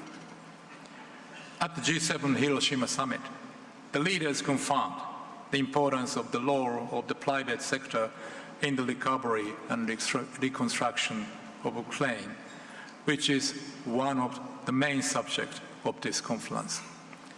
As the G7, we issued a joint statement and in which we welcomed the establishment of the Support for Ukraine's Reconstruction and Economy SURE Trust Fund in the Multilateral Investment Guarantee Agency, MIGA, as well as the launch of the Ukraine Investment Platform led by Japan's JBIC.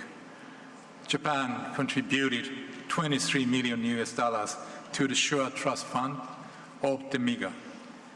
As for the Ukrainian Investment Platform, we welcome that signing ceremony for its launch is taking place later today.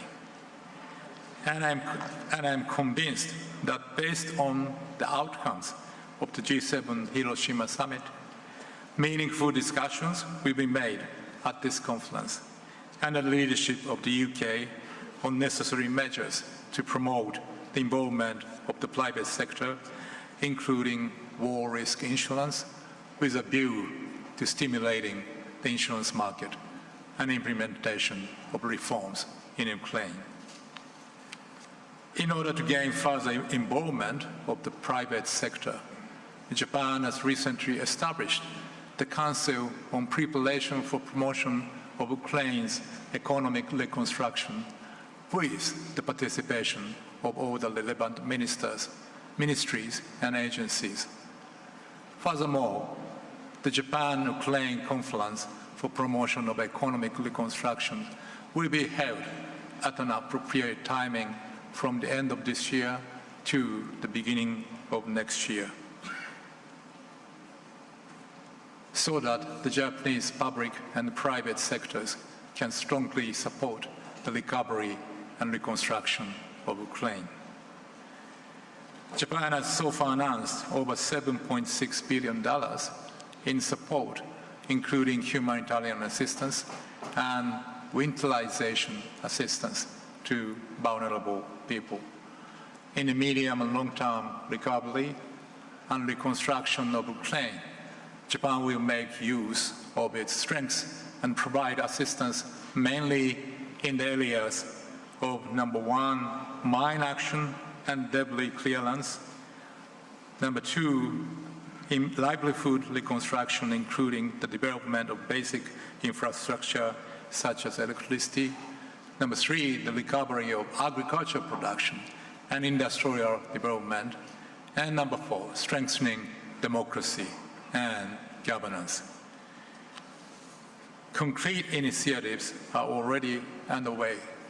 For example, with regard to mine action, in January this year, Japan conducted training for the personnel of the State Emergency Service of Ukraine to use mine detection equipment, which Japan is providing in cooperation with Cambodia, where Japan has long supported mine action.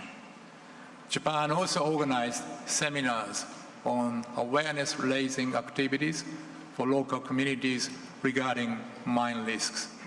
We will continue to provide mine-related assistance.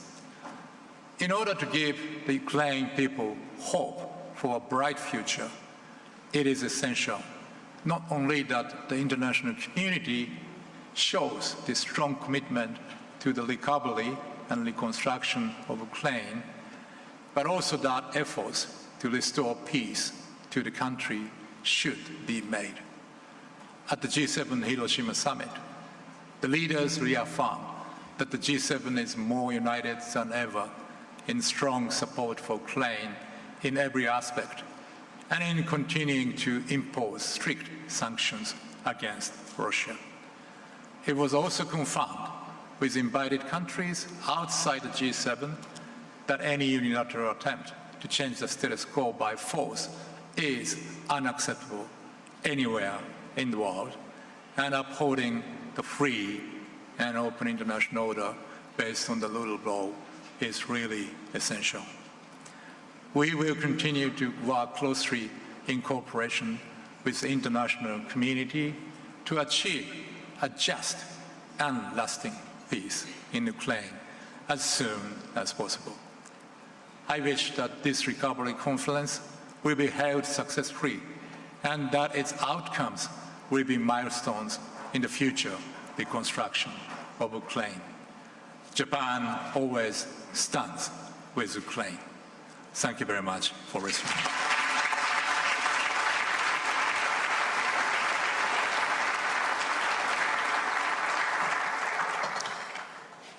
Thank you. Please now can I invite Catherine Colonna, Foreign Minister of the Republic of France.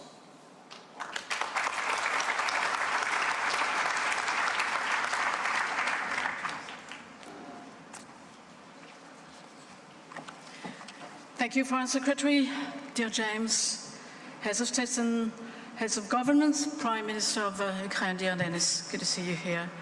Ministers, ladies and gentlemen, Excellencies, dear friends, I see a few in the room. I want to start by thanking the Government of the United Kingdom for hosting us today. Our gathering today is a symbol of our shared conviction that Ukraine will defeat the Russian aggression.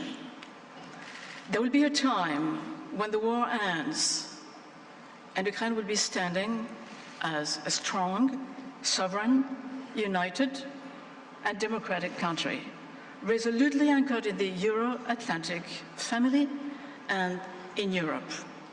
And when I say in Europe, I mean in the European Union.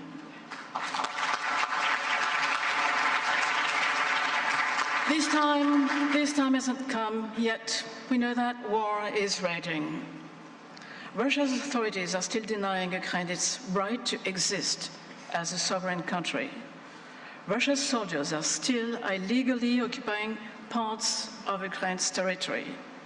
Russia's missiles are still targeting the Ukrainian population and critical civilian infrastructures, which is, by international law, a war crime.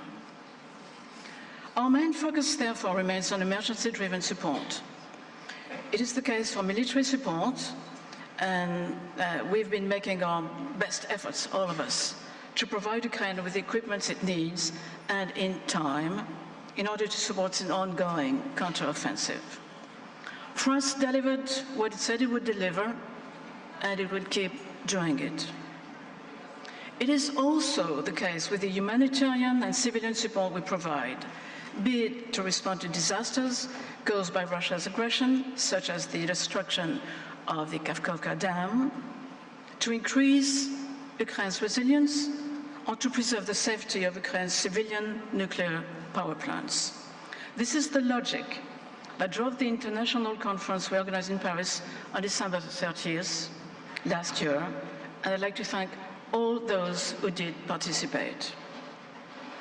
But focusing on the emergency imposed by the ongoing war should not stop us from thinking long-term for at least two reasons.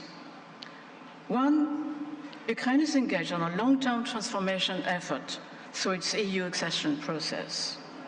We need to use the reconstruction phase to give Ukraine a head start in this process. Two, our commitment to support Ukraine's reconstruction is also a signal we send to Putin, a signal that tells we'll be here as long as it takes, and that he will not be able to wait us out. A signal that should convince Russia it is in a deadlock and has to end its aggression now. In order to achieve this goal, France is preparing a multi-year civilian assistance package to Ukraine that will include both humanitarian, stabilization, economic and financial support. I am pleased to add that it will mostly be comprised in grants so as to avoid increasing the pressure on Ukraine's public finances. In the meantime, I'm happy to inform that my ministry will be providing an additional 40 million euros in donations for Ukraine in 2023. This support will be used primarily for emergency reconstruction of critical infrastructure, health equipment, and, if needed, emergency resilience in anticipation of the next winter. We will also take concrete steps to encourage our private sector to contribute to this effort. It is much needed. To that end, I'm announcing today the establishment of an insurance mechanism to cover investments in Ukraine against war-related risks via the French Public Investment Bank. This is totally consistent with the multilateral insurance mechanism proposed by the UK and Ukraine, which we support. Last but not least, we fully support courageous reforms President Zelenski has pledged to undertake in order to foster the rule of law and to improve the business climate in the country. These efforts will be key to attract private investment, without which reconstruction will not be possible. Thanks to our joint efforts, Ukraine will build back and build back better. Up until then, our support will not fade. Thank you.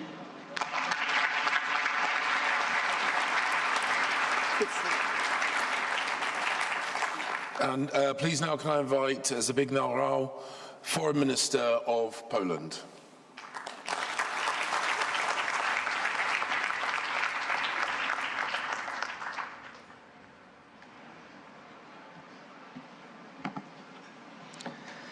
Thank you, James. Prime Ministers, Excellencies, ladies and gentlemen, friends. For the last couple of weeks, The world has been closely following the actions of the Ukrainian armed forces systematically liberating their homeland. The damage discovered in recaptured territories is staggering.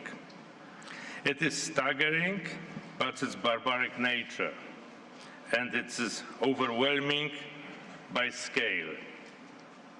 Recent heinous act of blowing up of a dam in Nova Kakhovka drastically adds to the complicity our long-term efforts towards reconstruction. The process of reconstruction itself will mean substantive involvement of the public as well as private sector and business to a large extent. Our task as the governments is to prepare the appropriate institutional and legal framework, political support on the spot, and financial resources. The mobilization of financial resources will be a major long-term challenge. I would like to again strongly reiterate that seized Russian assets should serve as key source in this respect. It is clear that Moscow should be kept legally accountable for the aggression, but it should also pay for the enormous damage done to Ukraine.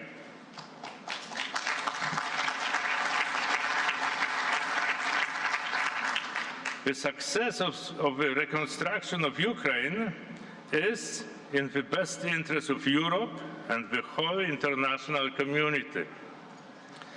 It is in our interest that Ukraine becomes a robust and advanced market economy, playing by the rules with the administration capable to absorb the assistance. This is why Ukraine should become a member of the European Union as soon as possible.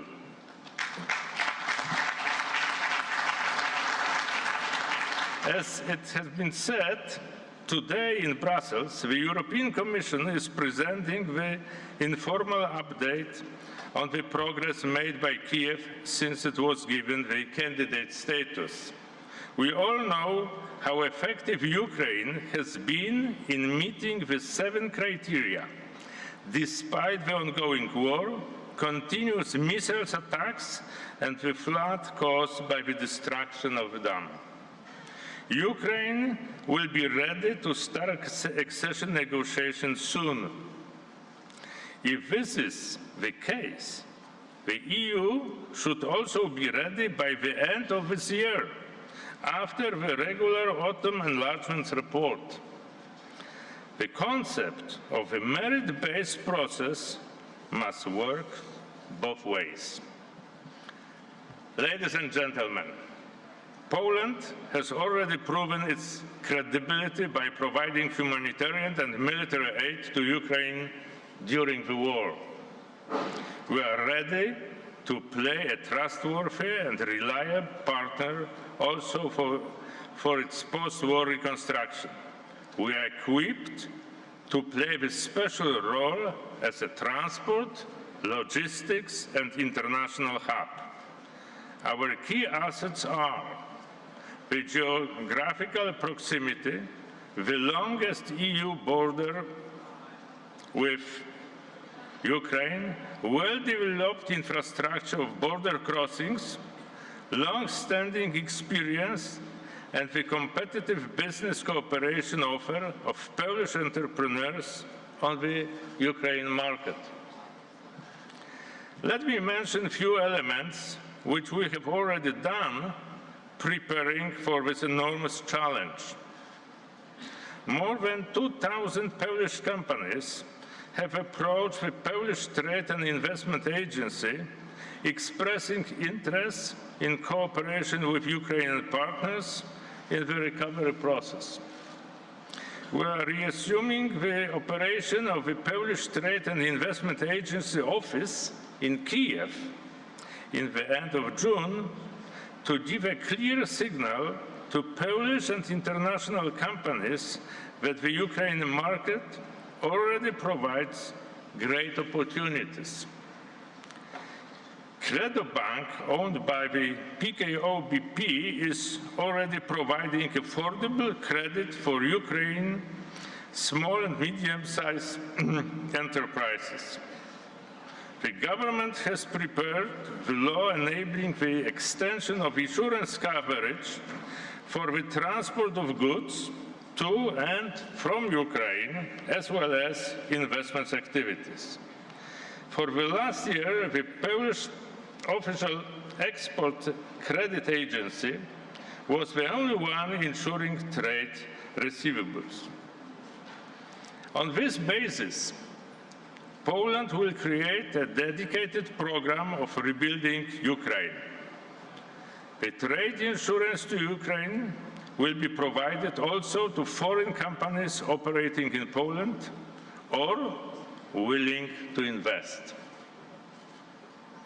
I'm convinced that Polish companies, taking into account the meaningful relationships they have already established with Ukrainian partners, are ready to develop them further together with international partners.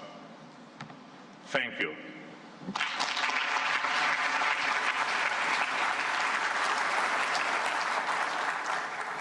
And now can I invite Harjit Sajjan, Minister for International Development of Canada.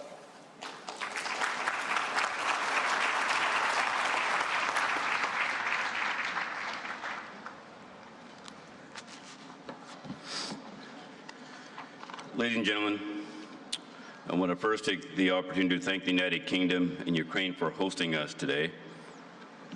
I also want to acknowledge the bravery and the sacrifice of the Ukrainian soldiers who are fighting on the front lines. Now, it is not a secret that Canada's ties with Ukraine run extremely deep. Canada is home to 1.4 million Ukrainian Canadians, and they have made a significant mark on our national identity and values. It was Ukrainian Canadian Senator Paul Yuzek who first brought forward the vision of multiculturalism in Canada with a pivotal Senate speech. Another Ukrainian Canadian, Lawrence Decor, helped write the section of our Charter of Rights and Freedoms that entrenched multiculturalism in Canada's Constitution. These Ukrainian Canadians saw a Canada that recognized its deep connections to the wider world as an integral part of who we are.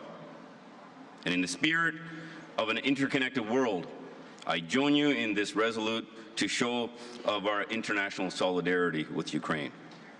And just 10 days ago, our Prime Minister, Justin Trudeau, was on the ground in Kyiv. And while there, he reinforced Canada's enduring commitment to Ukraine and announced new support measures, including increased military assistance and support for mental health. Canada has committed over $8.8 billion in financial, military, humanitarian development, and immigration assistance for Ukraine. And this includes over $5 billion in direct financial assistance. With over $4.3 billion flowing through the International Monetary Fund's new administered account for Ukraine, which was championed by Canada. This also includes a $500 million stemming from the proceeds of Canada's Ukraine Sovereignty Bond, the first of its kind globally. Our commitments to Ukraine are especially important in the face of the evolving crisis, like the destruction of the most recent dam. Canada is allocating $10 million for humanitarian partners to support the people impacted by the floods. And I've visited Ukraine many times in my former capacity as Minister of Defense. And just a few months back, I had the opportunity to visit in my current capacity, and that trip allowed me to personally witness what the world has been seeing at a distance over the last 16 months. What I witnessed was absolute resilience. And as we gather here, the people of Ukraine continue to show the world just how strong and resilient they are in the face of unjustifiable and unwarranted Russian aggression. So today, we gather to support not only Ukraine's immediate needs, but its long-term recovery, reconstruction, and economic future. A future that is safer and greener, more open, and more resilient. To set us on that path, 1 month ago at the G7 summit, Canada made a landmark commitment to the European Bank for Reconstruction and Development. Canada announced $283 million for the High-Impact Partnership on Climate Action to help countries build clean and climate-resilient economies. And today I'm announcing an additional $20 million to the Ukraine grant as part of this initiative. The Ukraine grant will support climate adaptation, mitigation, and resilience projects with a focus on technical assistance. Gender equality will also be factored into this work, something that is central for Canada with our Feminist International Assistance Policy. Canada's also been a leader in championing creative, innovative financial tools for Ukraine, and we will continue to look for ways to leverage innovative financial instruments to provide de-risking and concessional support to Ukraine and Canadian investors. Ukraine also continues its work to combat corruption and make progress on these reforms. And these efforts are more important than ever for European Union and OECD accession, and also to encourage more private sector investment. And during my most recent trip, during this trip, I'll be meeting with Canadian business leaders who are looking to support Ukraine's recovery and reconstruction through trade and investment. And in April, Canada and Ukraine concluded negotiations to modernize our bilateral free trade agreement. This will provide a strong legal framework for Canada's firms seeking to participate in Ukraine's reconstruction efforts. I would like to express Canada's support for the launch of the G7 Plus and the government of Ukraine's Clean Energy Partnership for Ukraine, as well as the launch of the Ukraine Business Compact. Canada also supports a framework on war risk insurance to support private sector input into the reconstruction activities. And Canada firmly believes in the importance of bringing our diplomatic, trade, and development work together. And we need a truly united effort on this front. Because as Prime Minister Justin Trudeau said in Kyiv, Ukraine's fight for the future stretches far beyond its borders. Ukraine fights for the future of all of us and for the values that all of us hold so dear. Canada is honored to stand shoulder to shoulder with you as we stand up for Ukraine. Thank you. Slava Ukraini.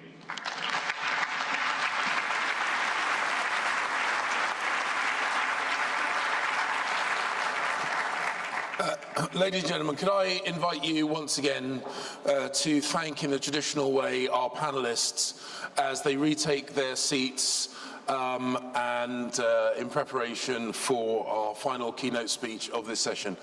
Ladies and gentlemen, thank you so very, very much.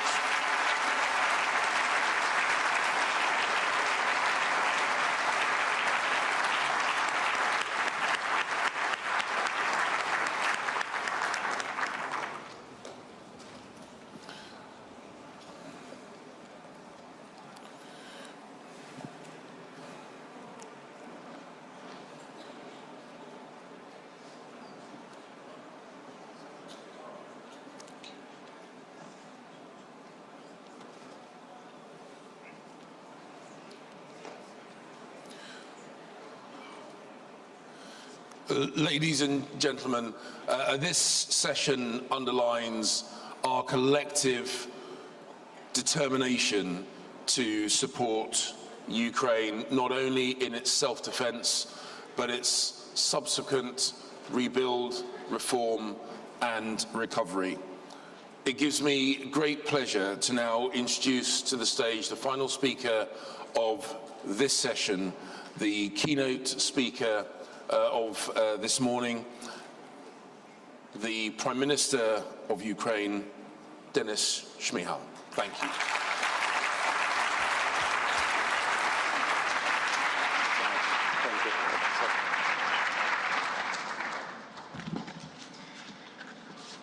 Thank you so much, dear James.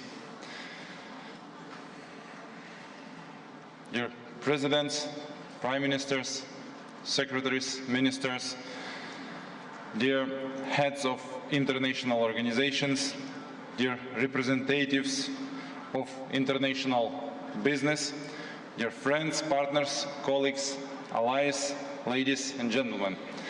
Today Ukraine is going through the most difficult times in the history of our independence. It is a crucial time not only for our country but also for Europe, for the civilized world, for democracy and freedom. The outcome of the war in Ukraine will determine the geopolitical landscape of Europe for many decades to come. 16 months into war, no one doubts that Russia has not achieved its goals. Ukraine withstood, thanks to the heroism of the Ukrainian army, thanks to the bravery of Ukrainian people, thanks to the leadership, thanks to the unity, thanks to the pro-Ukrainian coalition and your help. 12 months ago, Ukraine was granted the EU candidate status. We have an ambitious goal to quickly become a member of the European Union. We are already well ahead of schedule of this path. We are transforming our country. We are rapidly adopting European policies and practices, integrating into European markets and strengthening our institutions. European integration is the compass for all reforms and changes, including the implementation of Ukraine's recovery project. I would like to express my gratitude to the European Union for its consistent military, political, financial and humanitarian support. In particular, I want to thank the European Commission and personally Madam President Ursula von der Leyen for the initiative of new Ukraine facility, which will provide medium and long-term support for our economy and recovery. The new Ukraine facility will also support our efforts to rebuild and modernize the country while implementing key reforms on EU accession track. Over the past months, we have laid the basis for winning this war. We believe that we are going to win this war and we will win the peace that follows. I say we many times because this is our common achievements, our common work, our common tasks. We need to accomplish long-term stability, security and prosperity for Ukraine and for the region. We have already begun our long and difficult journey on rebuilding Ukraine. A year ago in Lugano, we held the first major conference on Ukraine's recovery. At that conference, our discussions primarily were around plans, roadmaps, challenges and prospects. A year later, here in London, our discourse extends beyond plans, encompassing notable achievements as well. We are now addressing the 10 key aspects of Ukraine's recovery, which provide us with a competition of where we are going, and what else we need to do to win this peace. The first aspect of Ukraine's recovery, damage assessment. We have said that the first thing we need to start with is an independent, professional and transparent assessment of damage and reconstruction needs. Together with the World Bank and the European Commission and the UN, we have created such a tool. We have carried out rapid damage and needs assessment. This document provides a comprehensive overview of the impact of the war in 20 different sectors. As of 21st February this year, reconstruction needs have already reached $411 billion. This is an unprecedented figure.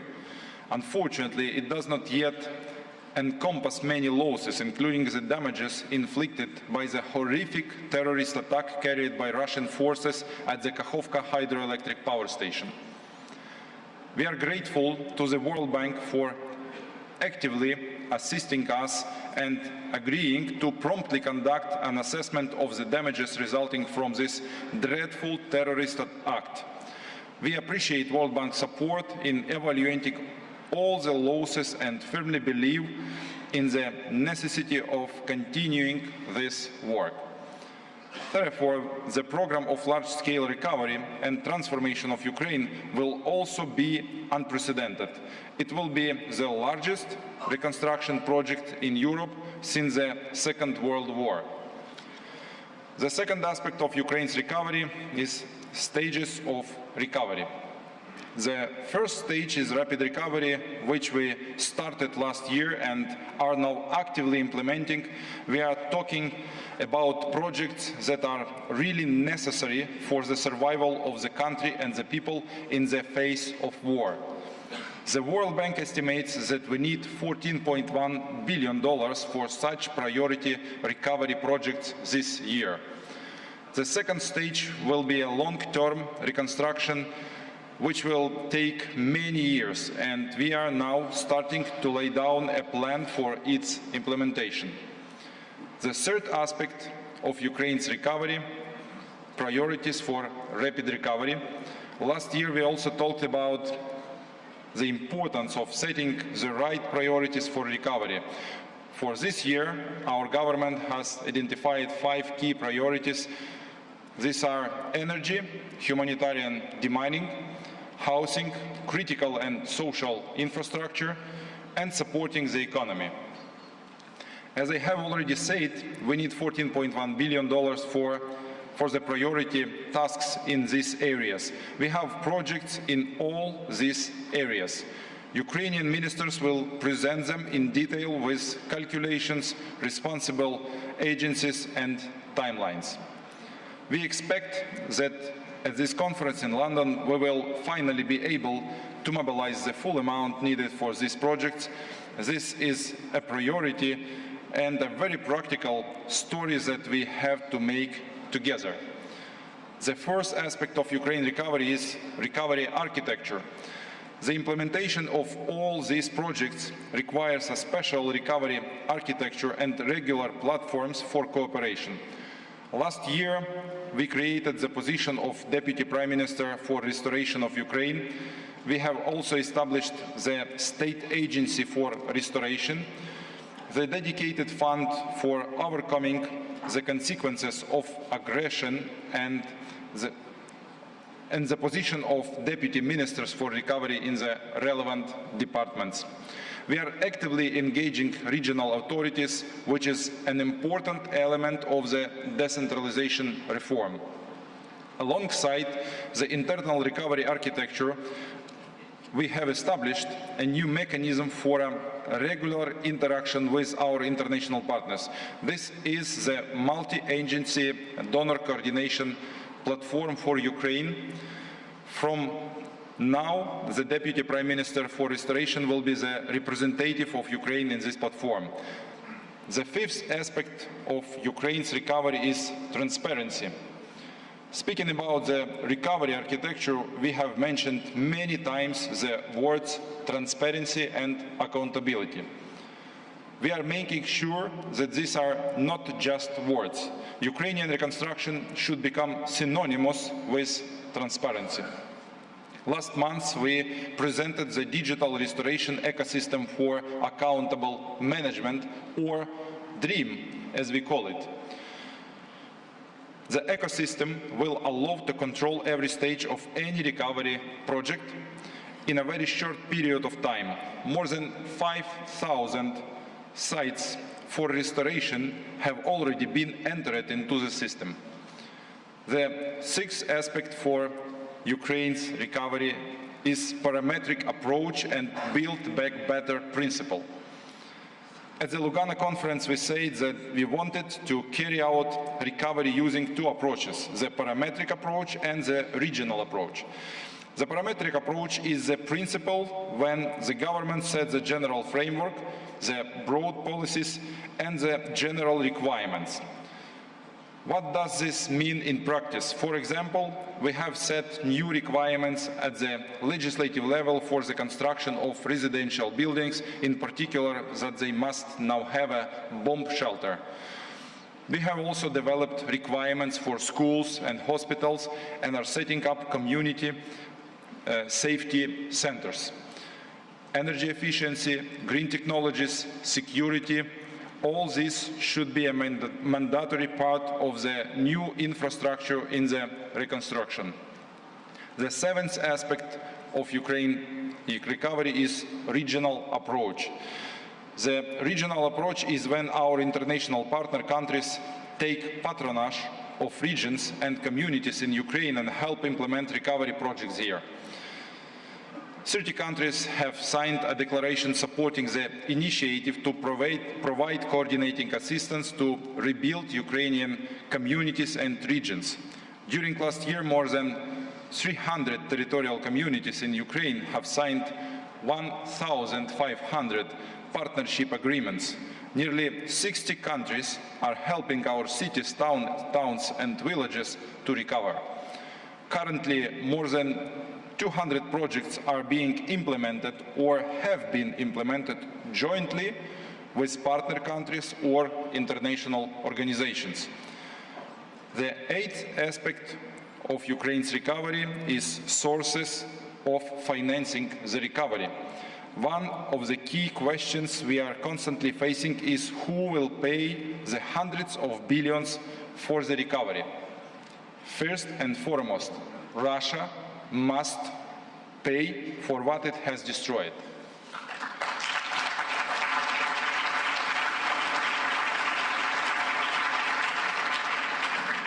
We are preparing a fair mechanism that will allow us to confiscate up to $500 billion of Russian assets frozen in the West. In May, a historic decision was taken at a meeting of the Council of Europe to establish a register of damage caused by Russia's aggression against Ukraine. This is the first component of the international compensation mechanism.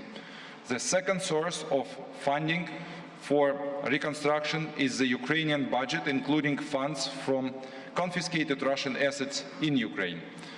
The Ukrainian budget for 2023 has already earmarked $3.3 billion, and we have already started reconstruction with these funds.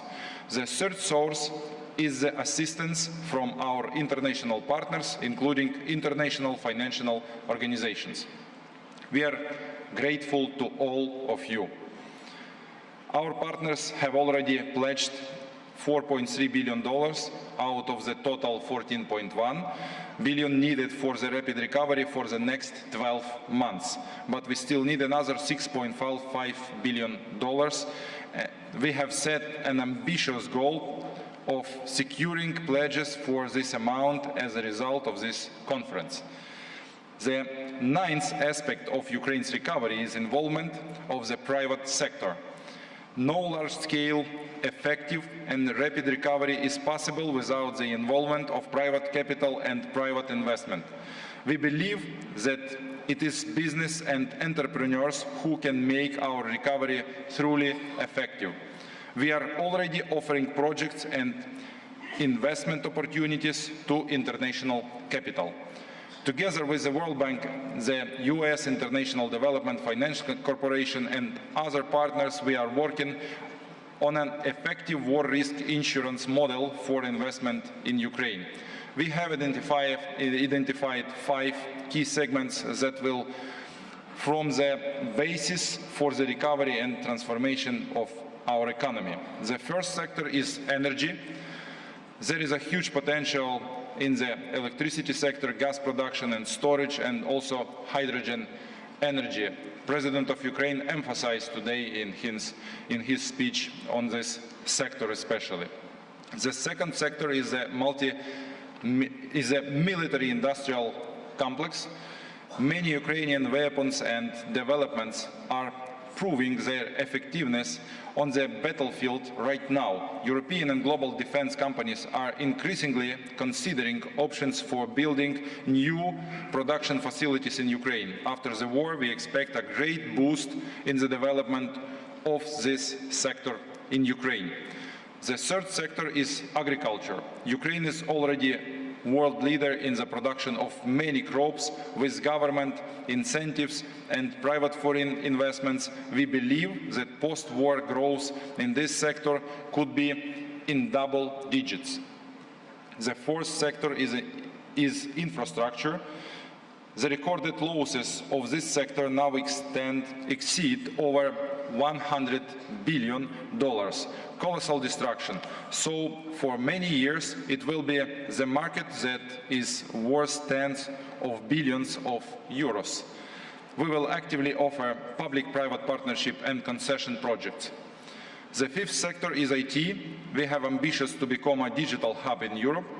We offer IT companies some of the most favorable tax and regulatory conditions in the world. In general, we are telling the private sector that those who invest in Ukraine today will have extraordinary opportunities and prospects in coming years. The 10th aspect of Ukraine recovery, Ukraine is changing. Recovery of Ukraine is not just about rebuilding a power plant, a road, a house, or a hospital. Recovery of Ukraine is also about the transformation of our country, a new quality of institutions, and a new living space, a new European Ukraine. The planned changes and reforms are clearly in line with our aspirations to become a member of the EU. We understand that Ukraine must change, and Ukraine is transforming right now. For this year, our government has identified 10 priority reforms and transformation projects: European integration, security and defense, new veterans policy, human capital development in the face of extraordinary challenges, new economic model, logistic development, and of course, rapid recovery. In addition, we have fully established the anti-corruptional infrastructure, the National Anti-Corruption Bureau, the Specialized Anti-Corruption Prosecutor's Office, the High Anti-Corruption Court, the National Agency on Corruption Prevention. These are important institutions that allow us to ensure the principle of inevitability in punishment and the rule of law. At the same time, our government is carrying out a major digitalization reform, a large-scale deregulation for doing business, the corporatization and the privatization of state-owned enterprises. These are the necessary changes that will allow us to prevent corruption. Dear friends, dear partners, Ukraine is changing and Ukraine is winning. Our victory will be the beginning of a renewed and stronger Europe. We are united in defense and we will be united in recovery. We are grateful to everyone who is helping us fight for our freedom and independence today. I would also like to express my gratitude to the government of the United Kingdom, personally to Prime Minister Rishi Sunak and Secretary of State James Cleverly, for co-organizing this conference, this perfect conference. Such events enable us to synchronize our efforts and work together towards the victory and recovery of Ukraine. Thank you for your attention. Thank you for your tremendous support. Thank you so much. Slava Ukraini!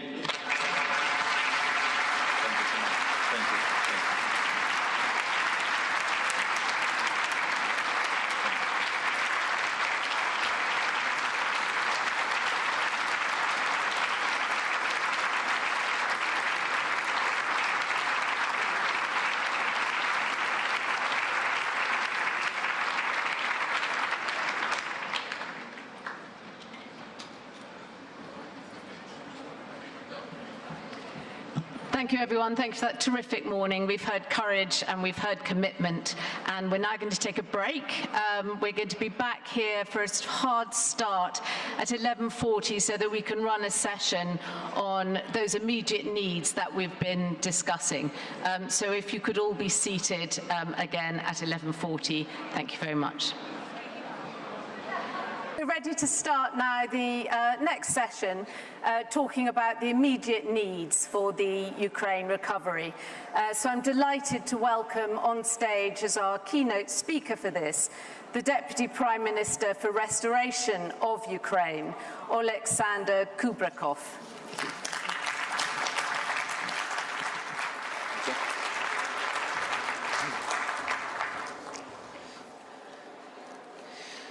Good afternoon, colleagues. Good afternoon, friends. First of all, I would like to say thank you to UK side for organizing this great event. I hope that we will all see, like as soon as possible, practical results of our conference. If I may just start from presentation. I have a few slides. Yeah. Like our scope since the beginning of this war, it's several key directions. First of all, it was at the beginning of the war, civil logistics, evacuation of our people. It's more than 4 million people were evacuated from Kharkiv, from Kiev, from other larger cities of Ukraine. Second, it's military logistics. It's key, starting from the third day of the war. One of the most, or probably the most important direction in our daily work. Grain from Ukraine and Black Sea Grain Initiative, plus solidarity lanes, all those activities, they're critical because before the war and especially during the war, agricultural sector is #1 export industry for Ukraine, and as far as you know, the salaries to our soldiers we are paying from our taxes, so this industry and to maintaining our agricultural industry, it's like one of the first and the most important tasks. Critical restoration, we will provide more details a little bit later, but again, last year we realized several projects, and it was mostly temporary solutions.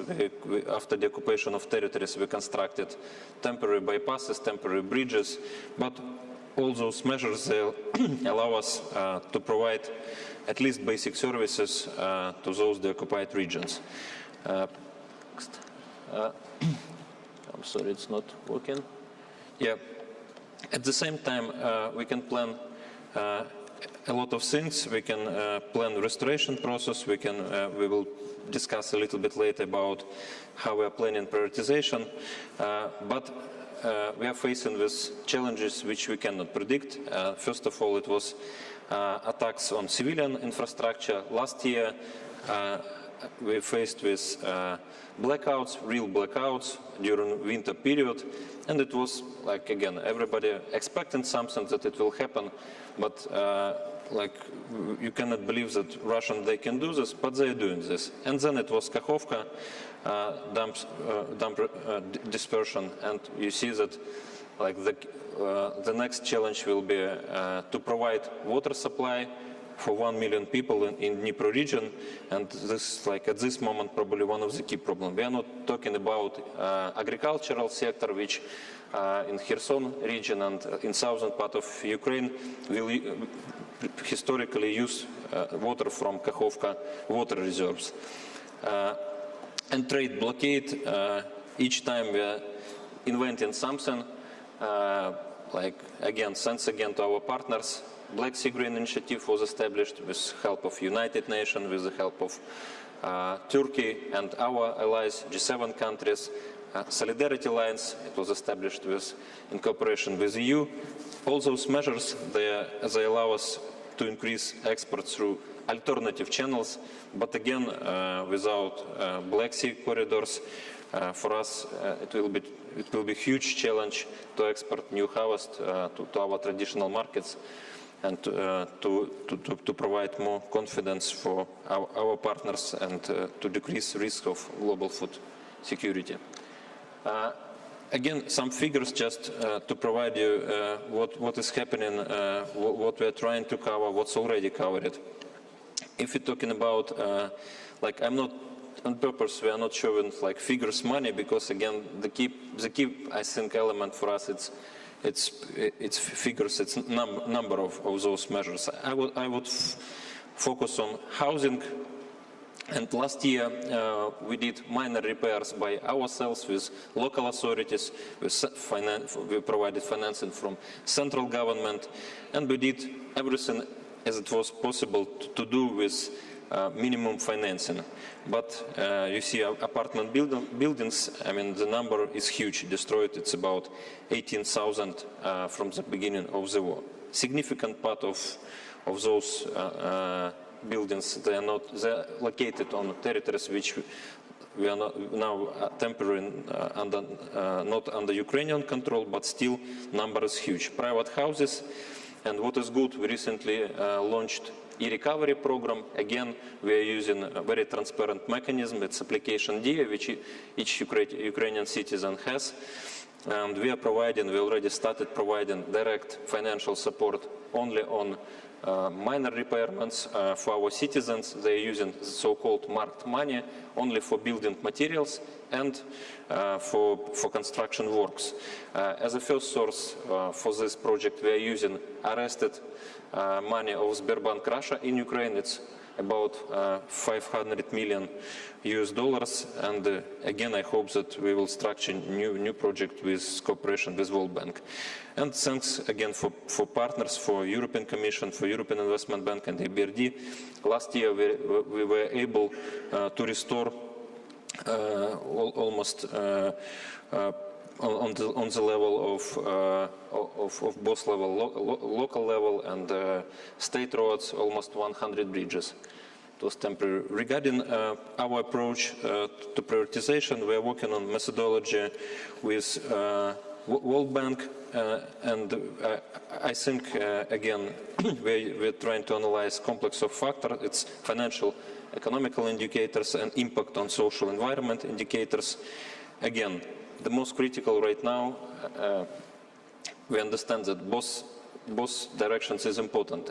Economical recovery, and again, I'm visiting a lot of regions, and I see, for example, how like the life is going in cities on 20 kilometers distance from Donetsk, because the key critical like productions in this region is mines, coal mines. They are working, and normal life, I would say normal life, in spite of the shellings, etc., it's continue because there are jobs, there are working supermarkets, kindergartens, and people they living there, and vice versa. We have the occupied territories. We can repair everything, but in case if we won't have production there, in case if we won't have jobs here, people won't come back there.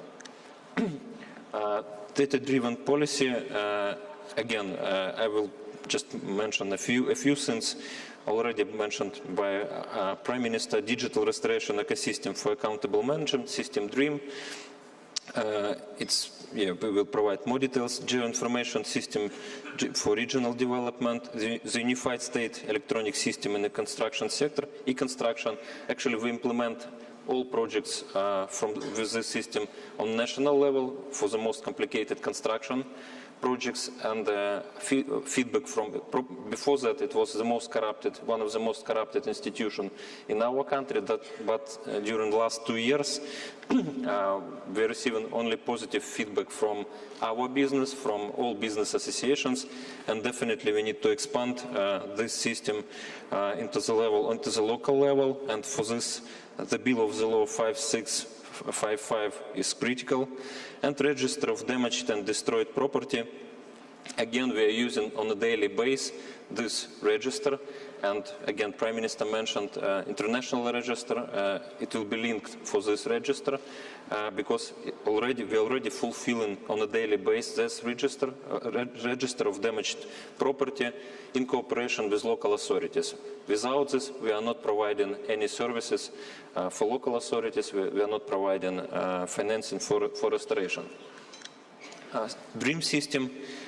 Again, I think you will have possibility to have more information about it, because on lobbies there are some screens, and we can present it in more details. But again, the idea is just to have in one place all reconstruction management ecosystem that creates a single digital project pipeline and ensure transparent and efficient implementation at the national, regional level. All our partners, all our allies will have access to this system. And again, I'd like to emphasize that screens in the lobby, and if visitors will have opportunity or time just to receive more details or on the website, please do it. Core needs for restoration.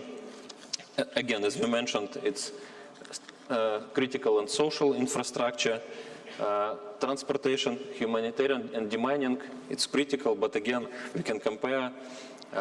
In some cases, business doing demining much faster than state institutions. I think just we need just to attract experience from all over the world, because challenges which we are facing right now in this sphere probably are one of the most complicated. Energy infrastructure, again, we are trying to be ready for the next heating season, to prepare our grid, to increase production of electricity, and to protect our main grid with reliable solution and shelters. Last year we did it during attacks, and again, it's already been said many times that our people, our workers, they're real heroes, like our soldiers, which protect us on the battlefield. How to speed up restoration? Again, like there are several ideas, but what is really important, just to say, first of all, I think we always. I'm very often asked how we can help you, or what is your priorities, or what is your project. But again, we can plan projects, we can discuss, and I mean, I provide some figures, and we are working with IFIs on daily basis, like trying to package all those schools, houses into new projects, and step by step we're implementing them. But then it's happening, for example, Kakhovka, and on the third day of this strategy, we have to start construction of new pipeline in order to supply water for 1 million people. And it cannot be performed on a regular basis. I think we need to discuss during our donor coordination platform some ideas how to react on such challenges, what kind of mechanism we can use in order to be more fast, in order to provide response on such challenges in much faster way. And the economy, I wouldn't spend a lot of time on future, on new industries. At least let's, from our ministry, from our team, what we are asking, let's discuss together how to react and how we can support our production, our business on the occupied territories. Because again, interest rates right now in Ukraine, 30% plus. I mean, it's impossible just for any business case to receive positive results with such a high interest rates. To provide grants, probably again it will be one of the best investments from our joint side. So we will have more time to discuss this. Again, regarding projects, I wouldn't spend a lot of time. Just the key thing that 80% of restoration projects are structured right now via loans. Private sector, from our point of view, at this moment, the most important thing is just to start, not the scale of the project, of private-public partnership projects based, but the key for us is just to start such a project, and we are working together with IFC, with EBRD, and preparing concession projects. For example, one of the key seaport on Black Sea, and what we see that there is interest even right now from 5 major companies, and they are planning to participate at the end of this year in this concession contest. So again, thank you very much for your time. If it's possible, just please switch video and we'll continue.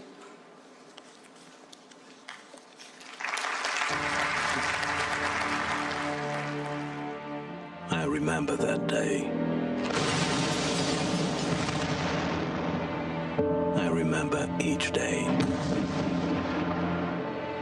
I remember fear and hatred.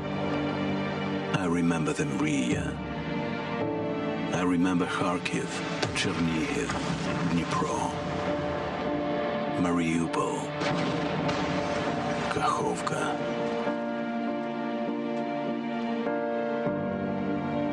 I remember the words.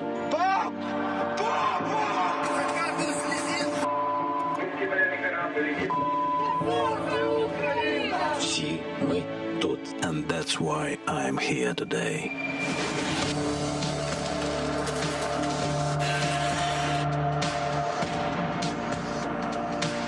I am here, building peace amidst the war.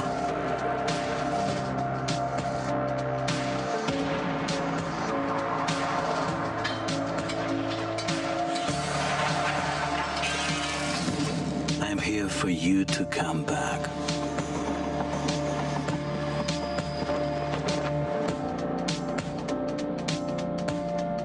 So you have a home to come back to.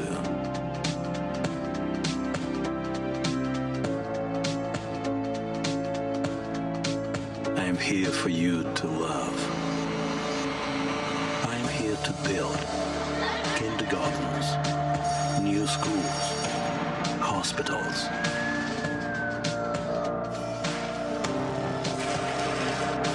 I'm building a lot of roads.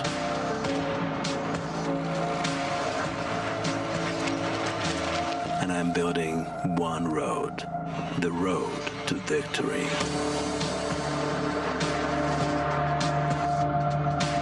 I'm here, and when I'm asked what I'm doing here in Ukraine, I answer, we built Ukraine. We are all here. Nous tous sommes là. Vi är alla här. Så ska mina kokonen kimas. Me olemme kõik siin. Jesteśmy już wszyscy. Me olemme kaikki täällä. Vi är allesammen. Estamos todos aquí. Vi sind alle da. Siamo tutti qui. Všichni jsme tady. We build Ukraine.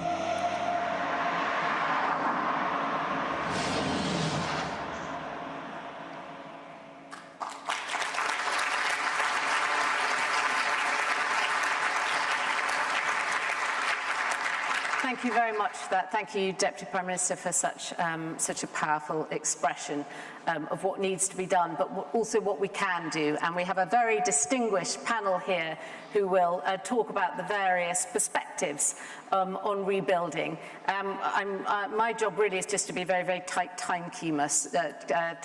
So if I could say that I will try and be as disciplined as possible, both with my questions and perhaps with the answers as well, so that we can keep to time. And to set an example, I'm going to start with the UK, and if I can turn to our Secretary of State for Transport, Mark Harper, to tell us a bit about what you see the UK's role is in supporting the resilience and recovery of Ukraine's national infrastructure. Sarah, thank you. Well, politicians are not known for their ability to stick to time, but I will do my absolute best. First of all, let me thank Deputy Prime Minister Kubrakov, who I had the pleasure of meeting at the G7 Transport Ministers meeting in Japan at the weekend, where he set out very clearly the needs of Ukraine and had the full support of the G7 colleagues. And I'd like to extend that welcome as well to Finance Minister Marchenko and all the panel members and the delegates, all of you here today. Thank you for joining us. Everyone here and people right across the world admire the bravery of the Ukrainian people in standing up to the murderous invasion of their country. Everyone here admires the heroism of farmers turned soldiers, housewives turned snipers, and web designers turned drone pilots. And actually we saw a lot of that in the video, actually ordinary people defending their country.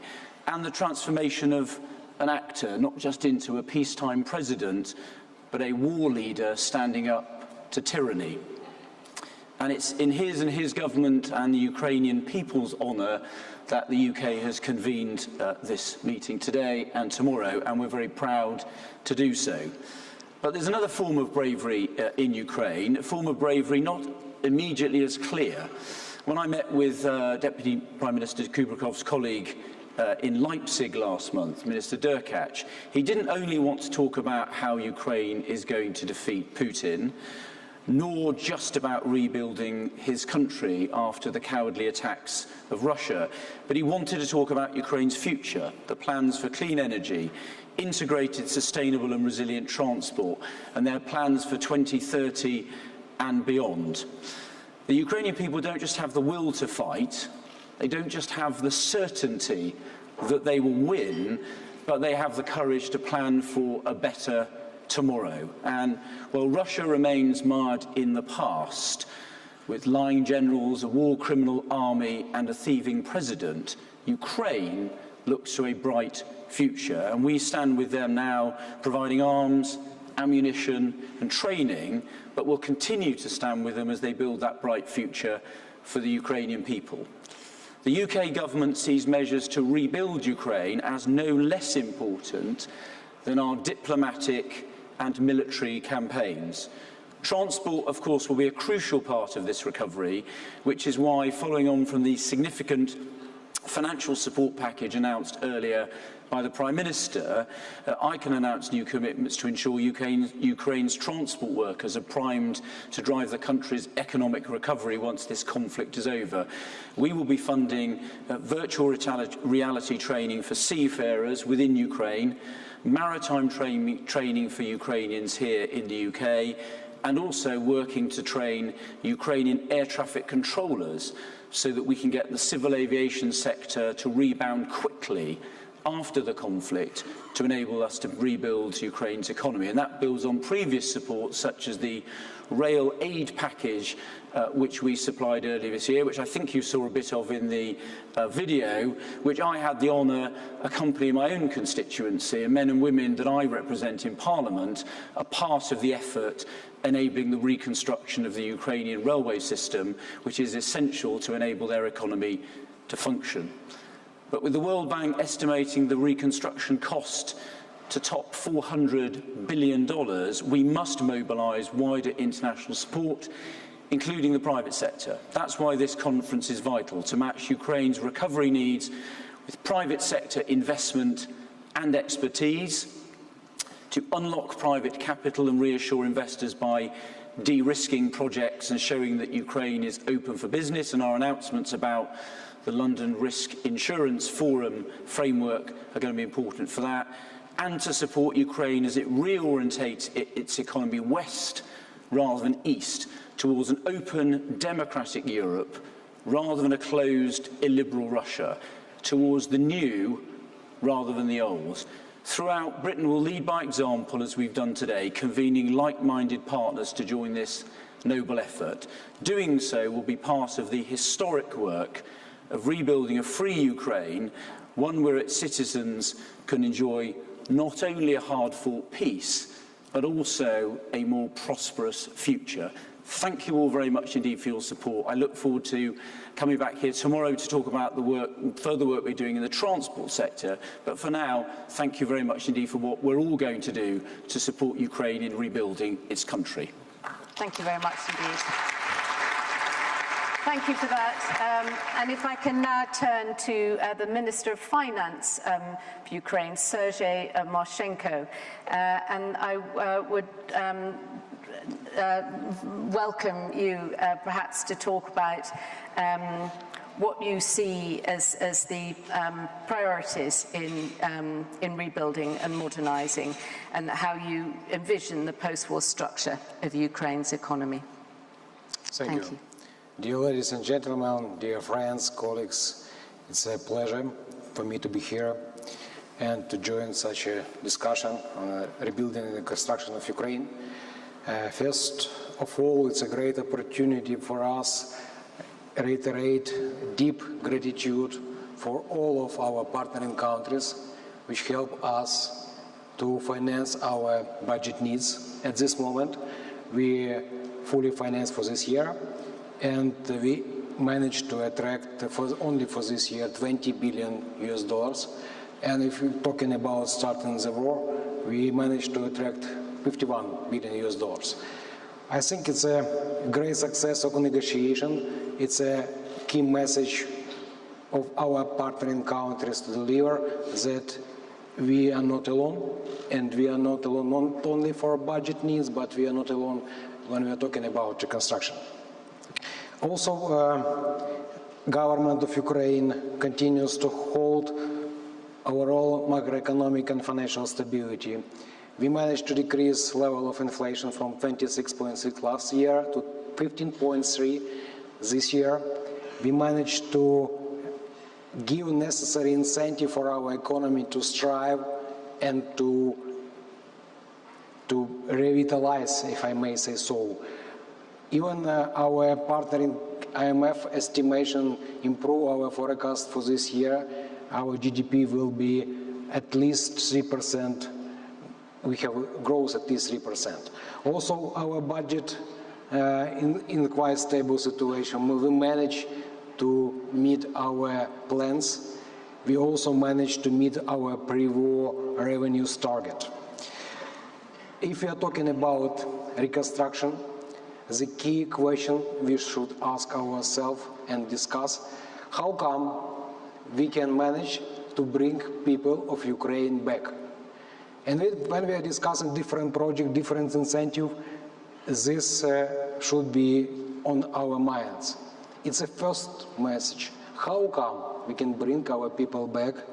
Because creating favorable conditions in Ukraine help us to survive, help us to bring our future rather sooner than later.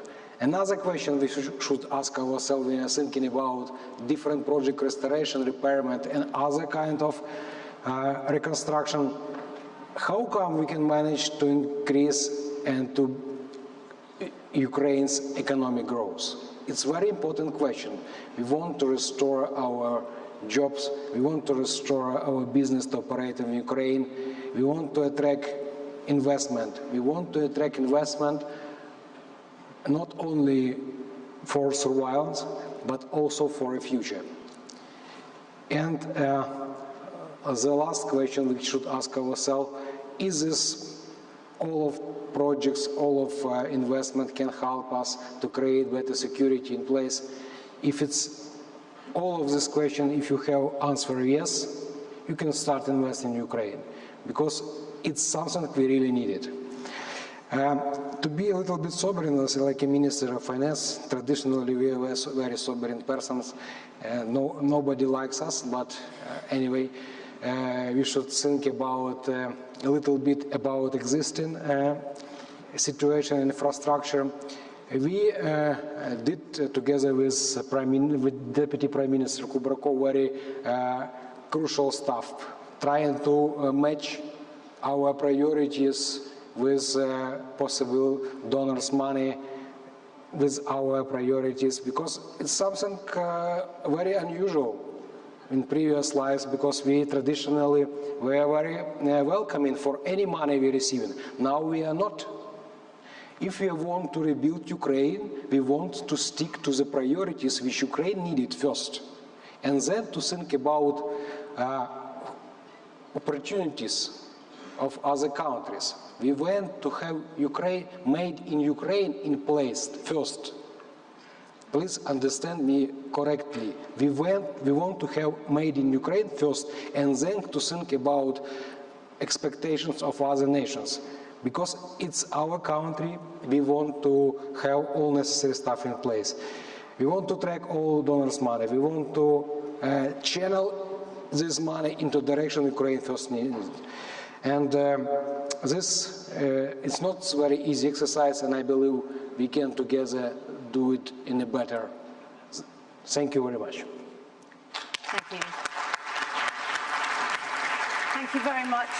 Indeed, we've seen today is about mobilizing resources, and our next speaker is extremely experienced in this. Anna Bayadi, Executive Vice President of the World Bank. The World Bank's been working with partners and has assessed Ukraine's recovery needs over the coming years. What are the most striking things for you? Well, thank you so very much. And let me just start by saying how pleased I am to be here at this important event. Let me thank the government of Ukraine and also thank the government of the United Kingdom for convening us. And thank you for your question, which I have reflected upon. What are some of the most striking things that we have seen and learned in assessing Ukraine's needs and early recovery?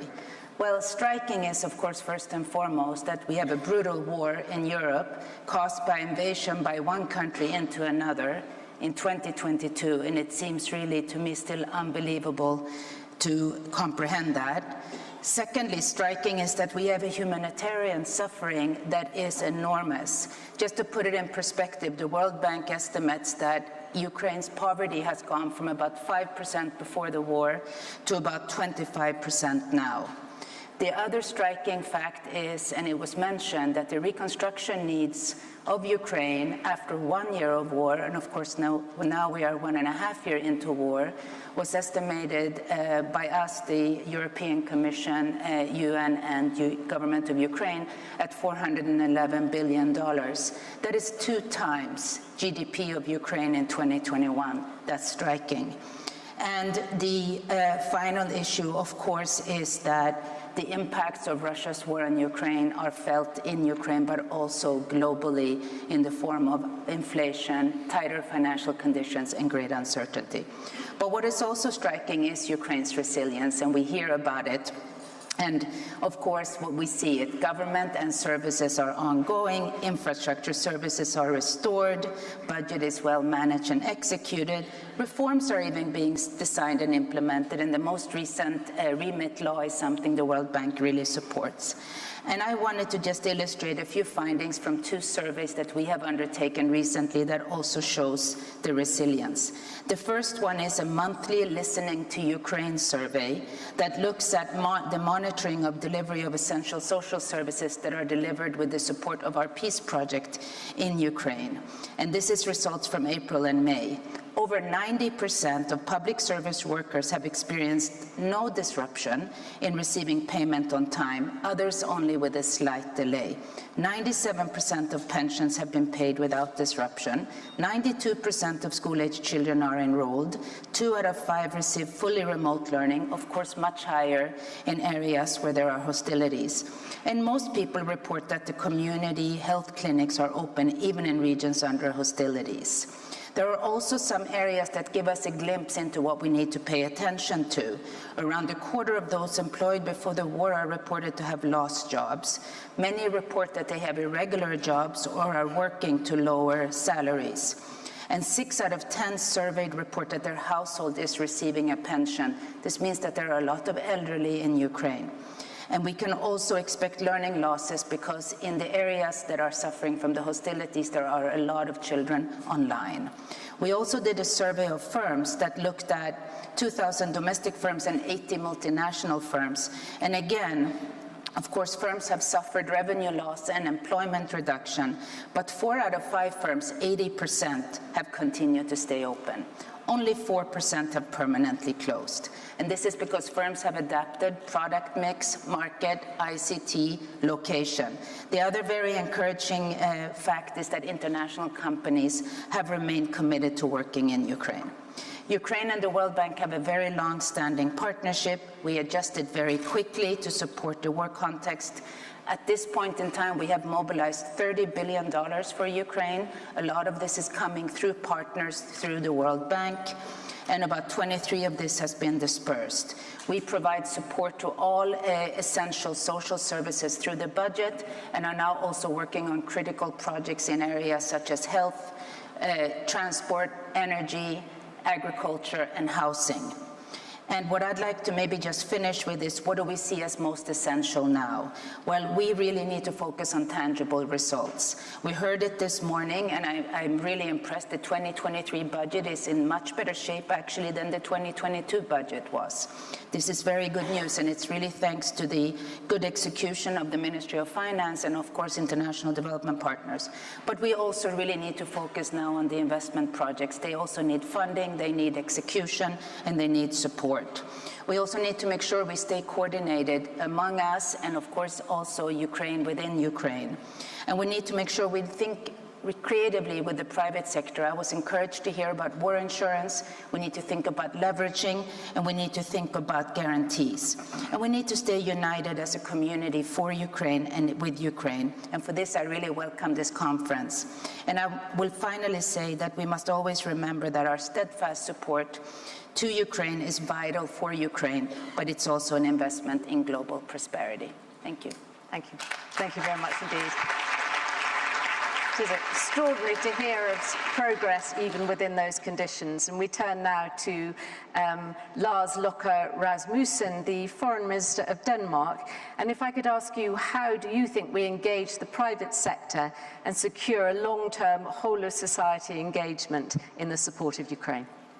Thank you, and thank you for that question. First of all, I would also like to echo a warm thank you to UK for hosting this year's Ukraine Recovery Conference, and I also want to emphasize our strong commitment and support to Ukraine, which cannot lose momentum. And that's perhaps a bridge builder to answering your question, because engaging the private sector and civil society is also about ensuring long-term commitment to Ukraine, because our strongest stronghold, our democracy, is potentially also our weakness. I mean, it's very clear that the strategy in Kremlin these days is to wait and see whether Western, the allies, the friends to Ukraine, will lose our patience. So we need domestically strong support. And by engaging civil society and private sector, we can do more in Ukraine, and we can engage more voters, honestly speaking, which will ensure long-term commitment. So a few reflections about our concrete experiences. First, about how to make an inclusive process in line with what I just said. In Denmark, we have created a Ukraine fund with strong political support in the parliament. Everybody is on board. This year alone, it is around 2 billion euro. Most of it, of course, military support, because that is the most important thing right now. But we can't wait for the last bullet to be fired before we start reconstruction. So we have allocated around 100 million euros to reconstruction efforts. And we have established a sounding board or advisory board or whatever you would like to call it to ensure a whole-of-society effort. And we have brought a variety of actors to the table to discuss the Danish support to Ukraine. So that's one important thing. And secondly, you could ask how to ensure the essential engagement of the private sector, both short-term and long-term. And we have found, and this is not rocket science, but we have found that companies face two significant challenges in their efforts to engage in Ukraine. And first, of course, a major risk of losses in connection with exports to and investments in Ukraine. And secondly, and I think equally important, a lack of information about projects, market opportunities, and relevant Ukrainian partners. It's not easy, I mean, to do business with Ukraine these days. And to help to overcome these challenges, we have launched a loan and guarantee scheme in Denmark's Export and Investment Fund. And with this fund, we have engaged right now more than 150 Danish companies and private funds in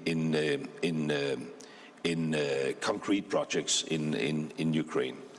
It is, of course, still early days, but so far newly funded private sector projects are supporting more than 1,000 jobs in Ukraine. Short-term credits, loans and guarantees are important tools to sustain economic activities here and now. And of course, this is just, the very first small steps towards more transformative efforts.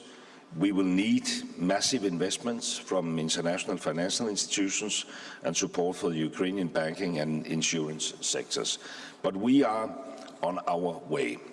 And then finally, I would say just a few words about the regional approach, which I also think is important to keep the private sector and the civil society on board, because we responded positively and accepted the invitation from President Zelenski last year to take a special responsibility for reconstruction Mykolaiv.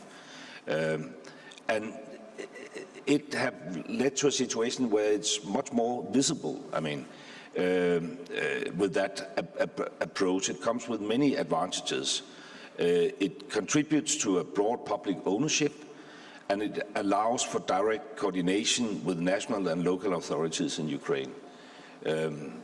We have had the mayor in Mykolaiv in Denmark on several occasions already. We have had business communities in Mykolaiv. We are planning to establish a representation, a kind of satellite from our embassy in Kiev in Mykolaiv. So this regional approach is also, I think, an important stepping stone to actually do something. So, I mean, that could be perhaps 3 takeaways from the Danish experience. And then finally, on a personal note, I mean, I must say, and we discussed it here in the panel, I am so impressed about the Ukrainian leadership. I mean, I have been minister for like 15 years altogether, prime minister, finance minister. It's a tough job. But bearing in mind that you are fighting a war and you are making, you know, progress and reforms, and we are pushing for transparency and anti-corruption and sound fiscal policy, and then this huge challenge linked to reconstruction. It is amazing. And I just want to say that on a personal note. Thank you. Amazing is the right word, and it's a potent point that democracy is proving its worth just now. So we take our place in that, and also the sort of innovative approaches that we can take, and that Denmark is already doing. So we turn now to Werner Hoyer, President of the European Investment Bank. And the question for you is really, how can Ukraine evolve its economic structure to attract investment and pave the way for immediate and sustained growth, drawing on relevant lessons from earlier EU enlargement support? Well, thank you very much, and thanks to the organizers for having us here in London. It's a privilege and a great opportunity, and I would like to thank the Ukrainian colleagues. And I would like to underline what Lars Løkke Rasmussen has just said. It's amazing what these people in Ukraine are presently doing, their perseverance, their resolve, but this is also true for the leaders, and without them it wouldn't work. So congratulations on this. What is key, and this is obvious, it is not only weapons which will decide whether this war will be won or not. It will also be the economic resilience, which is presently shown in a remarkable way, all the way from tax collection to continuous production under difficult circumstances.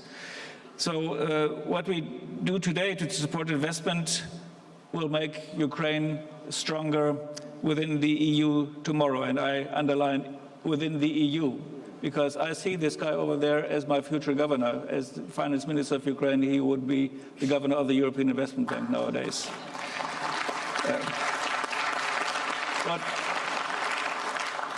What we do now will lower the bill tomorrow. The more we wait, the higher the bill for reconstruction will be one day. So that we better get started now and not wait until the ink under a peace treaty is dry. That might take some time. So let's not underestimate the Ukrainians like Vladimir Vladimirovich did, because he thought he could do it easily.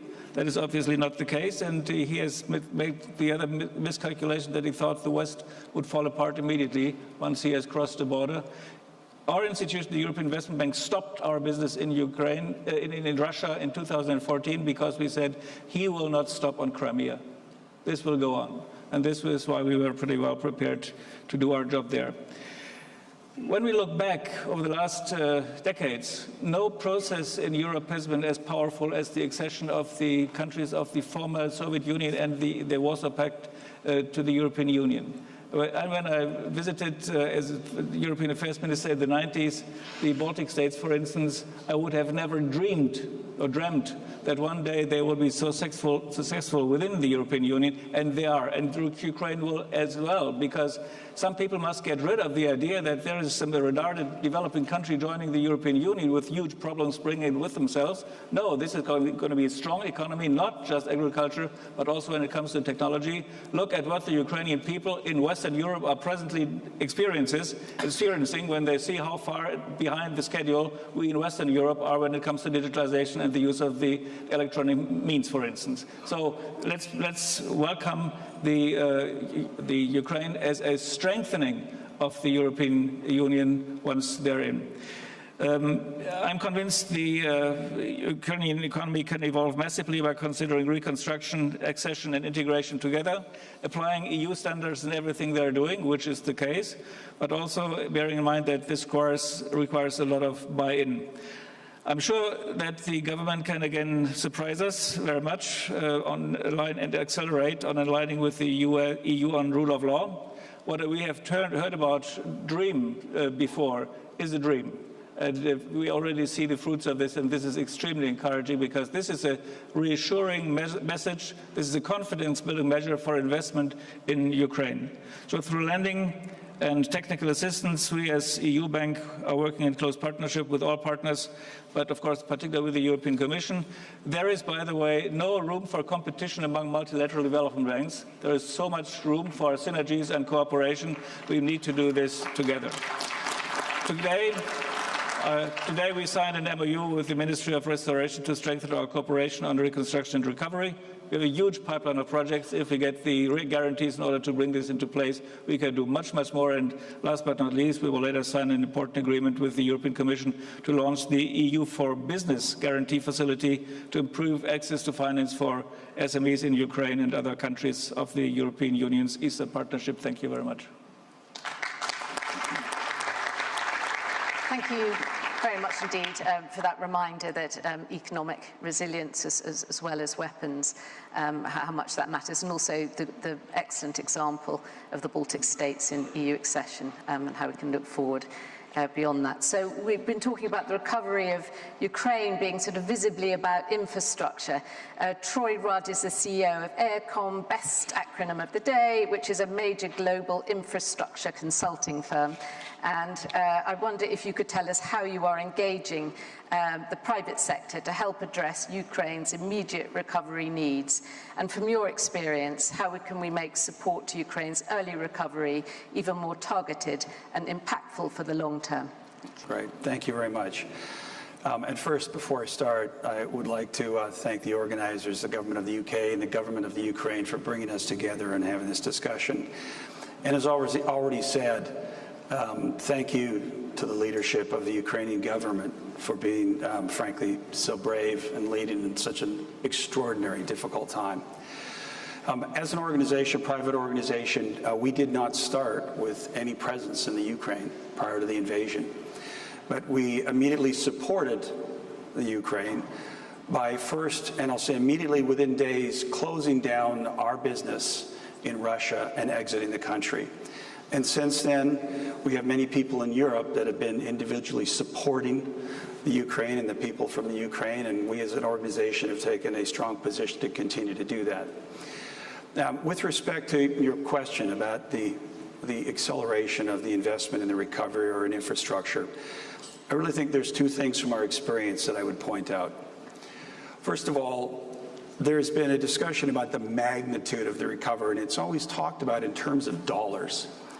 But you have to think about the mobilization that's got to take place, the mobilization of people to come from other countries when the recovery gets into full force, and the impact on supply chains, what actually has to be mobilized to make this happen beyond the dollars. There's no question there's the commitment, the financial commitment, and the commitment and the will to do this. But if you think about how do you mobilize in the face of so much that has to happen in such a short period of time, and think about all of the stakeholders that are involved, the stakeholders, the people of Ukraine, the decision makers within the government, the decision makers with other governments that are participating or within banks. The amount of stakeholder engagement is extraordinary. And so I think that what we've learned from our past experience is bringing a programmatic approach to this, where you have the opportunity to lay out the objectives of the stakeholders, baseline what you need to accomplish, and set out clear milestones that obviously adapt over time, but then it gives you the ability to create transparency and accountability against achieving those goals. So that's the first, and I think the most important thing is taking a programmatic approach. And I can say that on behalf of our organization, we think we will help bring that to the table, a programmatic approach, again, to the reconstruction of the country. The second important point is, again, in terms of the mobilization, it's imperative that we have governments and private sector come together, but governments to create a safe and efficient environment so that private sector can move people and goods into the country. And what I mean by that is creating government-to-government relationships that allow for that to happen. So effectively, things like extending the licenses of engineers from other countries into the Ukraine without having to be relicensed. Extending the opportunity for people to come in and out and across the border, right? Migrating to projects and to programs. And also creating an opportunity so that goods to support the construction or reconstruction can come across the border. And again, this isn't just a central government-to-government relationship. It's a relationship that governs all forms of government, whether it's local or municipal. So that, again, those goods can come into the projects when they need to be efficiently and quickly so that we can expedite the reconstruction of the country. And again, I can't tell you how important, and there are great examples that have been done in the past, those country-to-country agreements that really open up the opportunity for really the efficient delivery of the recovery. Thank you. Very much indeed for that. And it's very good to consider not just what needs to be done, but how. And we're going to turn now to Achim Steiner, who's Administrator, United Nations Development Programme.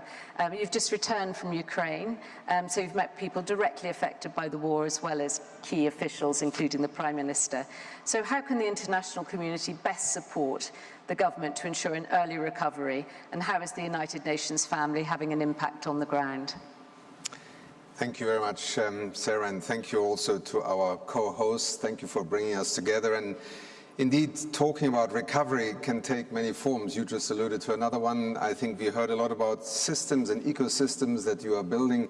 Deputy Prime Minister, I think the first challenge that you have faced in thinking about recovery in the midst of a crisis is that precisely you have to take a systemic approach, which is not easy given the daily survival challenges that are faced. But let me just say, having spent some days in traveling across Ukraine last week, I met your senior officials, I met mayors, I met the men and women who basically had to flee at a few hours' notice and are now trying to go back to the places they call home, but what they find is shattered homes. I met the brave men and women who are now on the front lines of what has become one of the largest minefields in the world, Ukraine, with unexploded ordnance and having to try and clear, for example, a residential area outside Kiev, Irpin, which I spent a morning at, first of all, of the mines that prevent you from going back, then the rubble that has to be removed, getting both the local administration, the equipment, the expertise to do all of this, and the financing. Recovery, colleagues, I think really is not an abstract concept right now. There were some when we met in Lugano who said, how can you talk about recovery and reconstruction when you're in the middle of a war? If you speak to those tenants that I met, if you meet the small and medium-scale entrepreneurs, the men and women who are actually the backbone of Ukraine's economy right now, and you speak to them and you hear how they lost everything, became internally displaced people, live in another part of the country right now, have to rebuild their businesses, how little money can actually make an absolute difference in starting again. It is these hundreds of thousands, if not millions, of small enterprises that you and your Prime Minister, when I met him, also highlighted as a top priority. Recovery, reconstruction is not only physical, it's the social infrastructure. We already heard this morning about hospitals, about schools.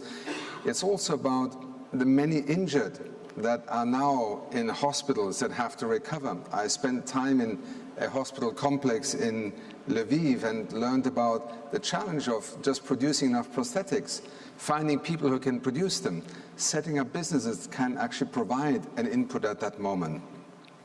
But let me briefly say, sir, as you also said, I'm here on behalf of the Secretary General this morning representing him. He could not be here, but he wanted to send a very strong and unequivocal message of commitment on behalf of the United Nations. I'm joined by the resident coordinator of the United Nations country team here, many of our agencies who are working in Ukraine right now, and some of us for decades. UNDP has been a partner in Ukraine for over 20 years. Others were mobilized, for example, through the humanitarian response immediately after those attacks began. Just this year, 5.4 million people have already been supported by the humanitarian response that the United Nations, its NGO partners, are rolling out. Our challenge, however, remains that saving lives is something you have to do as part of also thinking about recovery, but the humanitarian appeal right now is only 25% funded. We do emergency responses, for example, to the Kakhovka Dam. The difficulty of trying to bring immediate support in such a catastrophic event was a challenge, but humanitarian agencies, local NGOs, local authorities joined forces. Many people were struggling to survive the immediate disaster. The question now is, can we quickly help the government also to rebuild and help the people to recover? And thirdly, the UN development system, with 24 agencies and over 3,000 staff, invested in virtually all oblasts that are currently not occupied by Russia, helping local authorities to plan, to do assessments. Anna spoke about the damage assessments that we do together with the World Bank, the European Union to support the government, the human impact assessment that was just published last week to also draw attention to what is happening to people's livelihoods, the loss of income, the food insecurity that is being faced, the challenge for government to mount the kind of social safety nets. This is the United Nations commitment to working with our colleagues in Ukraine and as a partner with many of those who have you just heard speaking, and on whom we also rely to bring the resources that allow us to be truly a voice for recovery while lives are being saved, livelihoods are being created. Thank you. Thank you. Thank you very much indeed. Such an important discussion. We're also, as I said, on a tight time scale, and I know that Mr. Rasmussen, you have to leave. There's going to be a great rush from the stage at 1, but if you need to leave between speakers, do. And in the meantime, we're going to turn next for a valuable perspective on the Baltic states and the EU response to maintaining economic stability in the region. To Valdis Dombrovskis, who is the Executive Vice President for Economy, Commissioner for Trade at the European Commission. And I wonder if I can ask you that the Ukraine and the EU have been clear on its future as a member state. What is the EU's view of the private sector's role in recovery, and how will the reform linked to membership status galvanise this? Yeah, good afternoon, everyone. Well, first of all, thank you for this opportunity to speak at the Ukraine Recovery Conference on the future of Ukraine, as it has been stated also by President von der Leyen earlier today. The future of Ukraine is in European Union.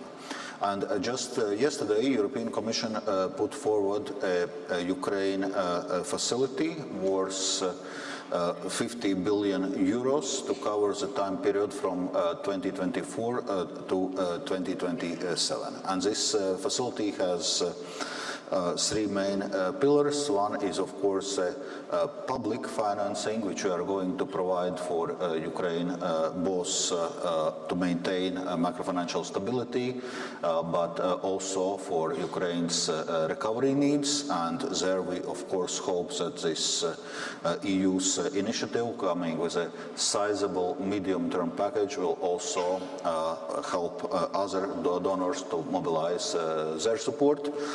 But another important aspect of this package is how to mobilize private sector to support Ukraine's recovery, and that's actually one of the topics of today's conference, including the question of war insurance, because clearly in current circumstances for businesses to go to Ukraine, to invest, to do different kind of economic activities. The question is about covering the country risk and covering the war insurance, and that's why it's so important that EBRD is now coming with this initiative on pilot scheme concerning war insurance. We are going to sign the agreement to work on this pilot scheme later today to cover the estimated finance needs. So European Union is going to be one of the supporters of this initiative. It's also important for companies to get involved, to have export credit guarantee schemes, and we are currently working on the pilot project of export credits to Ukraine.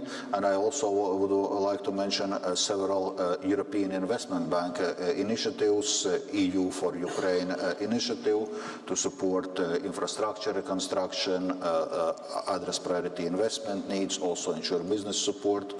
So we'll be supporting, European Commission will be supporting this package financially with 100 million euros guarantee.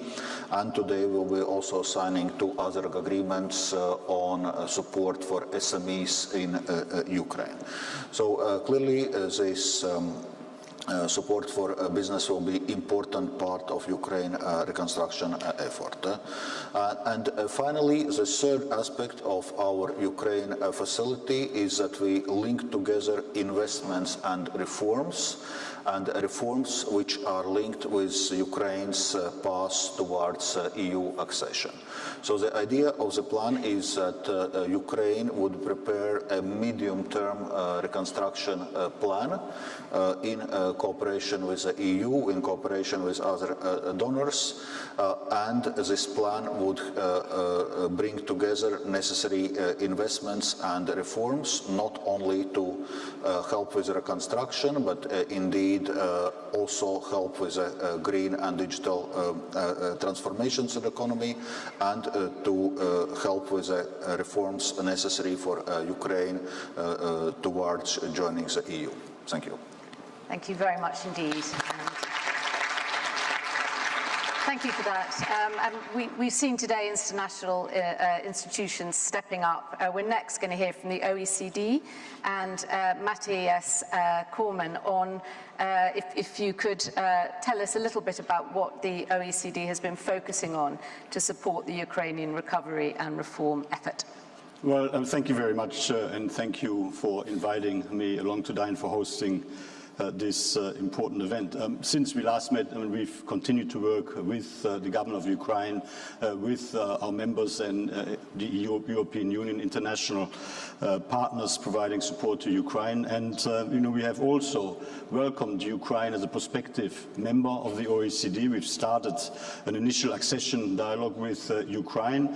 Earlier this year, we opened an OECD office in Kiev, which is designed to further strengthen our cooperation on the ground and further strengthen our impact on the ground. But the most important recent development has been the decision to enter into an agreement with Ukraine on the establishment of a formal 4-year OECD country program for Ukraine. That program is designed to provide a structured approach to our reform and institutional support to Ukraine across the public policy spectrum, with the objective to achieve increased adherence by Ukraine to OECD standards and best practices, and also to boost its participation in OECD policy bodies. It's a program which reflects Ukraine's reform priorities, and it's designed in particular to support efforts to attract quality private sector investment in support of the recovery, and generally to help optimize the strength and the quality of the recovery. Just very quickly, in terms of areas of focus, first on helping to ensure transparent, fair and effective regulatory, administrative and legal processes, which is all about helping to provide certainty and boost confidence as part of boosting private sector investment. We're working with the state regulatory service of Ukraine to improve regulatory policy making and further simplify administrative processes. We're promoting sound governance of state-owned enterprises. We're supporting the effectiveness of Ukraine's tax policy administration. We've also provided support and training for tax officials, judges and law enforcement staff at the National Anti-Corruption Bureau of Ukraine, which brings me to the second point, which is that we're working to make further progress with anti-corruption and integrity measures. Our country program involves analysis and capacity building to support Ukraine's adherence to the OECD Anti-Bribery Convention, to which Ukraine has recently become a participant. Currently, we're conducting a review of Ukraine's anti-corruption action plan based on international standards and best practice benchmarks, including with respect to corruption prevention and criminal responsibility. We're focused on improving competition and encouraging investment in the energy sector. It's been noted that Ukraine has and continues to do an amazing job in maintaining and restoring electricity supplies disrupted by Russia's atrocious war of aggression. But of course, next Friday we will launch the OECD market study of the electricity sector in Ukraine, which provides practical recommendations on longer-term reforms for the period after the war, again to improve regulatory stability, enhance the functioning of wholesale and retail electricity markets, and also to accelerate the integration into EU electricity markets. Fourth, we're focusing on supporting efficient, well-connected and sustainable infrastructure with a sound policy framework for Ukraine to leverage public-private partnerships and concessions for infrastructure, and ultimately again to boost investment. Fifth, we're focusing on supporting growth and recovery of Ukraine's small and medium-sized businesses with a specific policy review focused on Ukraine's SME sector based on the European Union's Small Business Act across dimensions such as access to finance and procurement opportunities, and also developing advice on supporting the adoption of digital tools by SMEs. There's much more that I could talk about, but in the interest of time, let me just say in closing that, of course, as we work to do our bit, focus on our areas of comparative opportunity to make the best possible contribution, we will, of course, continue to coordinate closely and work closely with all international partners, bilaterally and also through the multi-agency donor coordination platform. And thank you very much. Thank you very much indeed. Thank you. It's a great accent to hear in the coalition of the committed. I'm afraid we're going to have to lose, I think, two ministers now, Minister Smoshenko and Minister Kubrakov, to other meetings. But we still have some key speakers left. So we're going to move on to the Minister for Foreign Affairs of Norway, Anniken Huitfeldt. And the question for you would be that this year, £6 billion Ukraine support programme announced by Norway shows the long-term commitment made by your country to Ukraine. Are you able to say something about the focus on early recovery? Yes, thank you, Sarah. Some weeks ago, I participated in a recovery conference in Odessa, together with my colleagues, my Nordic-Baltic colleagues, and also Kuleba, and all those local politicians elected by their own people in free elections in Ukraine really inspired us all, I think, to look ahead, to build a stronger and more resilient Ukrainian democracy and a stronger Ukrainian economy. But we know very well that money and goodwill is not enough. So I really appreciate this invitation to this important discussion, because reconstruction efforts must be coordinated, and they must be based on also local needs.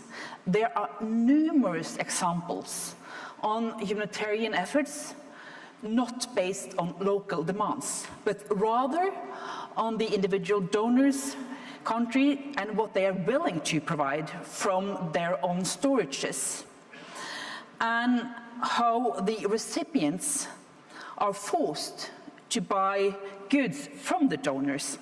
That tells more about the donor than the willingness to assist. The result is often that the local markets are totally destroyed. that local economy and local businesses suffer. So we are acutely aware of this when we are implementing our largest assistance program ever. And through the Norwegian assistance program, we focus on firstly, early recovery, rebuilding infrastructure, such as electricity system and bridges. Secondly, making sure that Ukrainian services, such as schools and hospitals, can remain open. Thirdly, finding ways to strengthen Ukrainian businesses, innovation and entrepreneurship. Fourthly, strengthening the Ukrainian democracy and legal system. And finally, of course, military support. In many ways, Ukraine is very different from other humanitarian efforts. But we must make sure that we don't repeat mistakes from the past. When providing assistance to Ukraine, we must make sure that local businesses will benefit. Therefore, we announce today a donation of €25 million to provide war insurances and guarantee mechanisms so companies are willing to invest. This is a part of the €7 billion Norwegian program you referred to earlier in your question, Sarah.